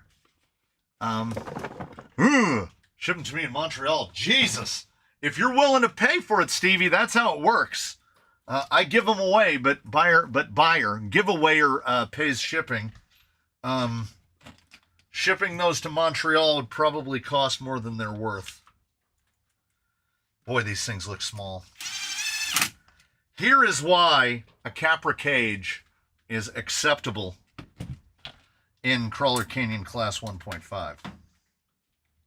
Because look at this little ass thing. Look at this little cartoony nonsense wagon.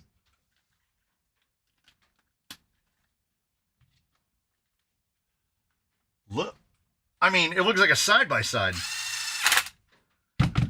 I think we've accidentally built a razor. No, that's the... You want to know what the core of the problem is, Mr. Spain? The tires are not too small. Realistically and usably, this is what it would look like. Like a rock buggy is... Like, this is what it would look like. Honestly. Out in the desert, that is correct. The tires we run are ridiculous. This, okay, if this is 10th scale, this is a 40-inch tire. So, yeah. But it does definitely, it looks a lot like a razor.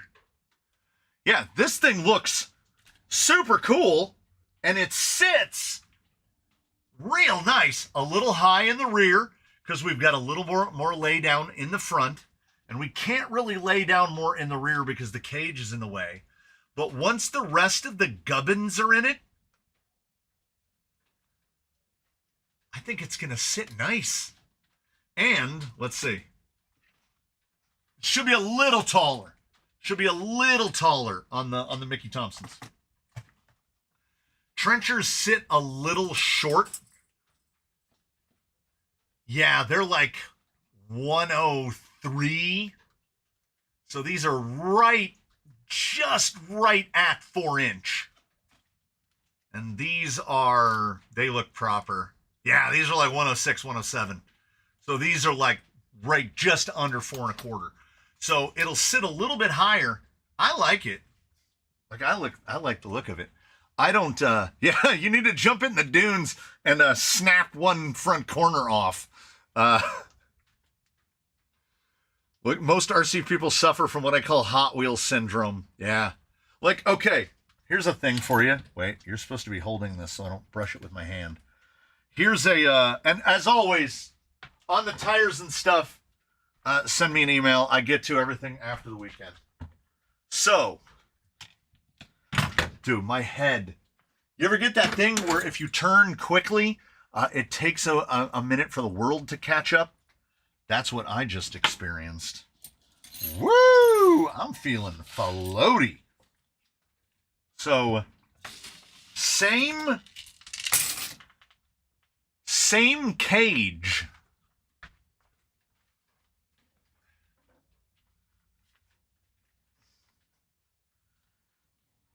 I mean, it's ridiculous.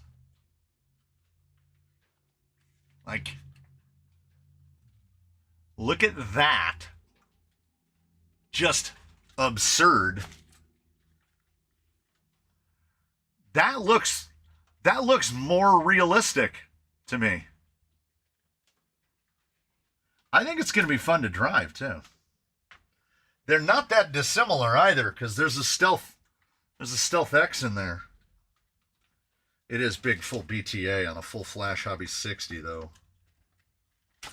I mean, this is going to go places where that can't go. But this does look more scale, inarguably. Oh, look at that. Pardon me, giant Yukio. Okay, so as sitting, we've got 105. Ooh. 107, 108. This is how we find out if our links are reasonably are close in length. Same. Should get another 105 back here. 105. Here's how you know. You want to know how heavily damped these shocks are? Look how slow that comes down. That's great. That's great. Good old 2 mods. Where are the panels? Mr. Hurley asked. Interior. There's all the full panels. Mr. Clark sent the whole shebang. What springs did you fit on the 2 mods? These are any 10 millimeter will do. These are deluxe softs, the 0.8 blue band. You can fit the element springs. You can fit any of the springs. Probably one of the cheapest ways to get springs is to order the cheapest set of Chavtex off of Amazon that you can find. My spring bin looks like this, right? And they are all sorted by length and rate. And the 1040 1.2 pound are what you get on Chavs. And these are element down this side. 0.8, 1.3, 2.4, and 3.4. And then these are all Chavs down this side off the bigger Chavs. But you've got 1 pound, 1.5, 1.7, 2 pound. You got a lot of options. Springs from Coyote will fit. Springs from 10 Pro will fit. Any 10 millimeter spring. Honestly, if you're putting in an order that's big enough, one of the cheapest ways to do it is to just order them from Chavtech. Boom Slang would hate how slow it is. Always guaranteed better a bit overdamped than at all underdamped. Underdamped is the road to ruin. Overdamped, you'll know if you're overdamped because it will ruin your compliance. This, that slows it down. It's slower. It's not just going bang. But I don't think that it will slow it down enough to really harm it. I think that's a decent amount of damping. Like the come up is nice and uniform and slow. I think we're closer than I thought I was going to be. Is the short of it. I am so glad you can't see what's on the other side of the camera because it is friggin' terrible. Just put away bin number 7, bin number 8. Those away. Gotta put the drawers of hardware away.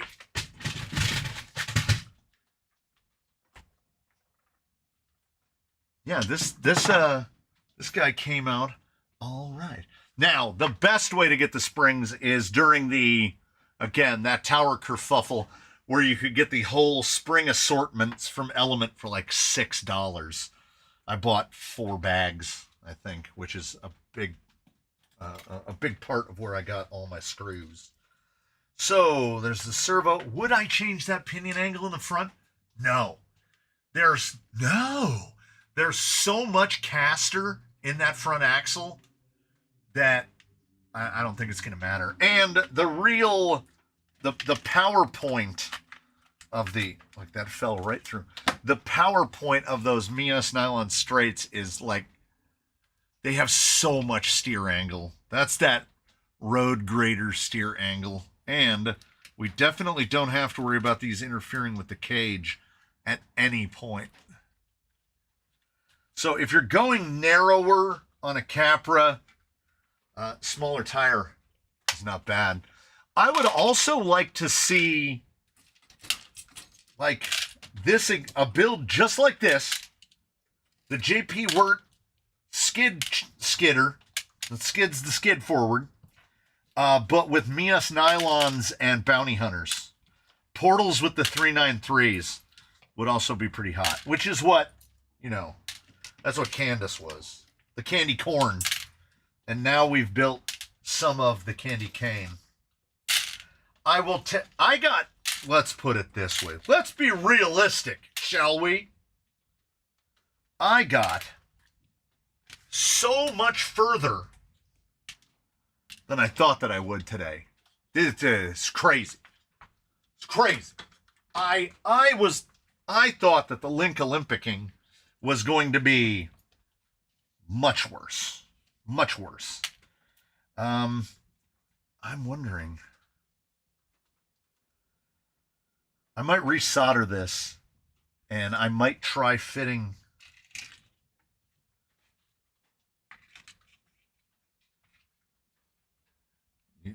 Are you thinking what I'm thinking?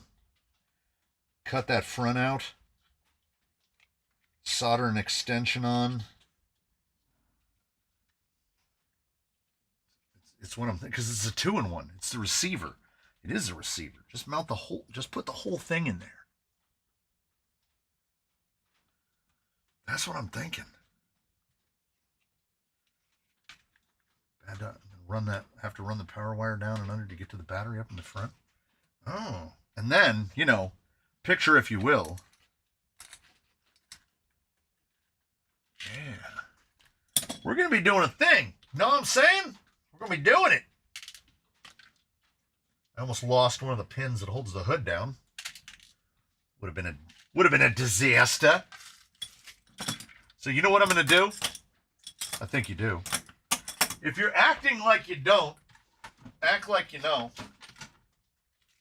I'm going to get a box. Oh, I gotta take all these links apart.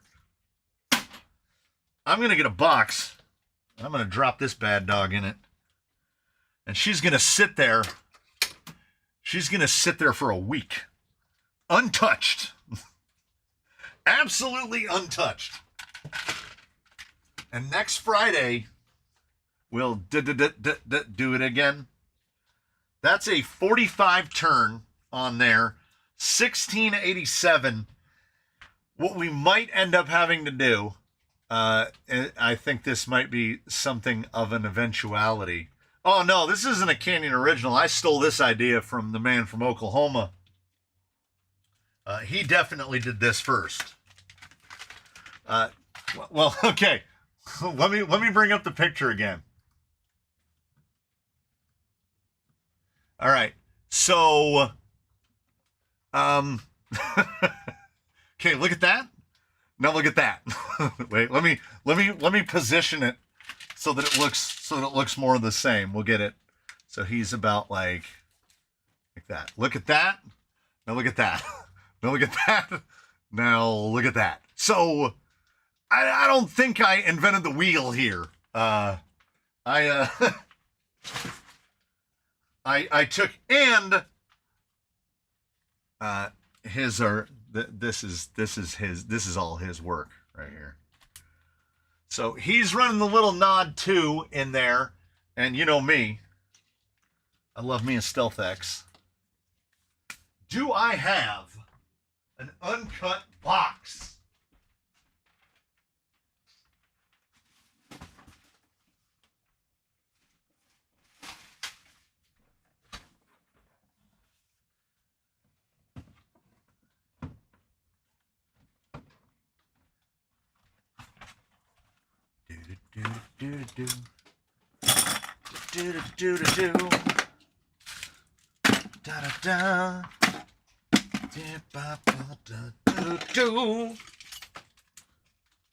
And I, like an idiot, I keep these.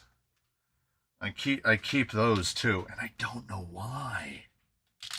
I will never use those for anything. We're not sending it with these heads. Period. Non-negotiable. I'll look around during the week. I'll see what I can or can't find.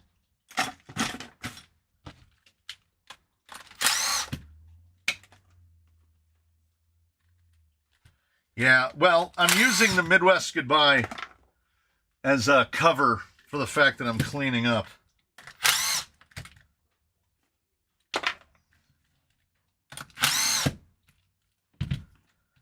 There, radio.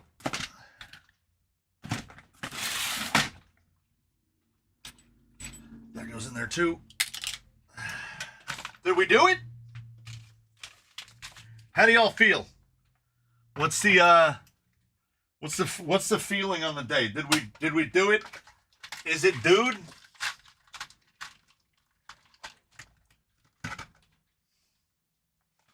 I'll take it now. No need to spin the wheel. I want it. All right. The raffle tickets will go on sale.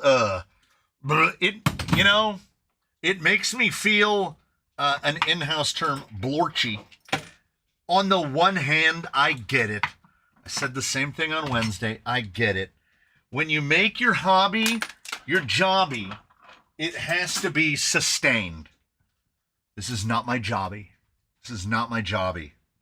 I don't do this. I saw a patch when I was in, just close it up. There you go. I saw a patch when we were at Anime Expo Chibi, and it was a picture of a disgruntled looking cat. And around the disgruntled looking cat, it said, I don't have a dream job because I don't dream of labor. And I was like, you know what? You're absolutely right, Winky Cat. You're absolutely right. This is not my job.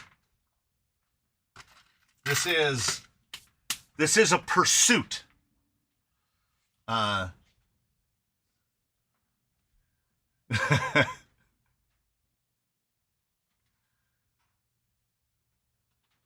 So,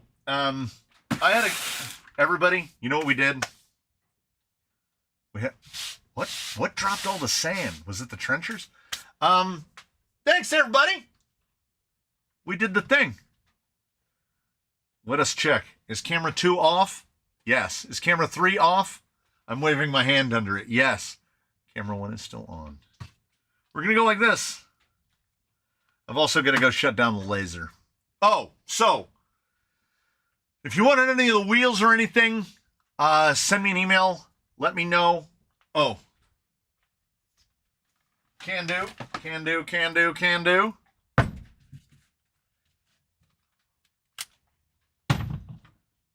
It sounds like the rain outside has already stopped. So, go figure.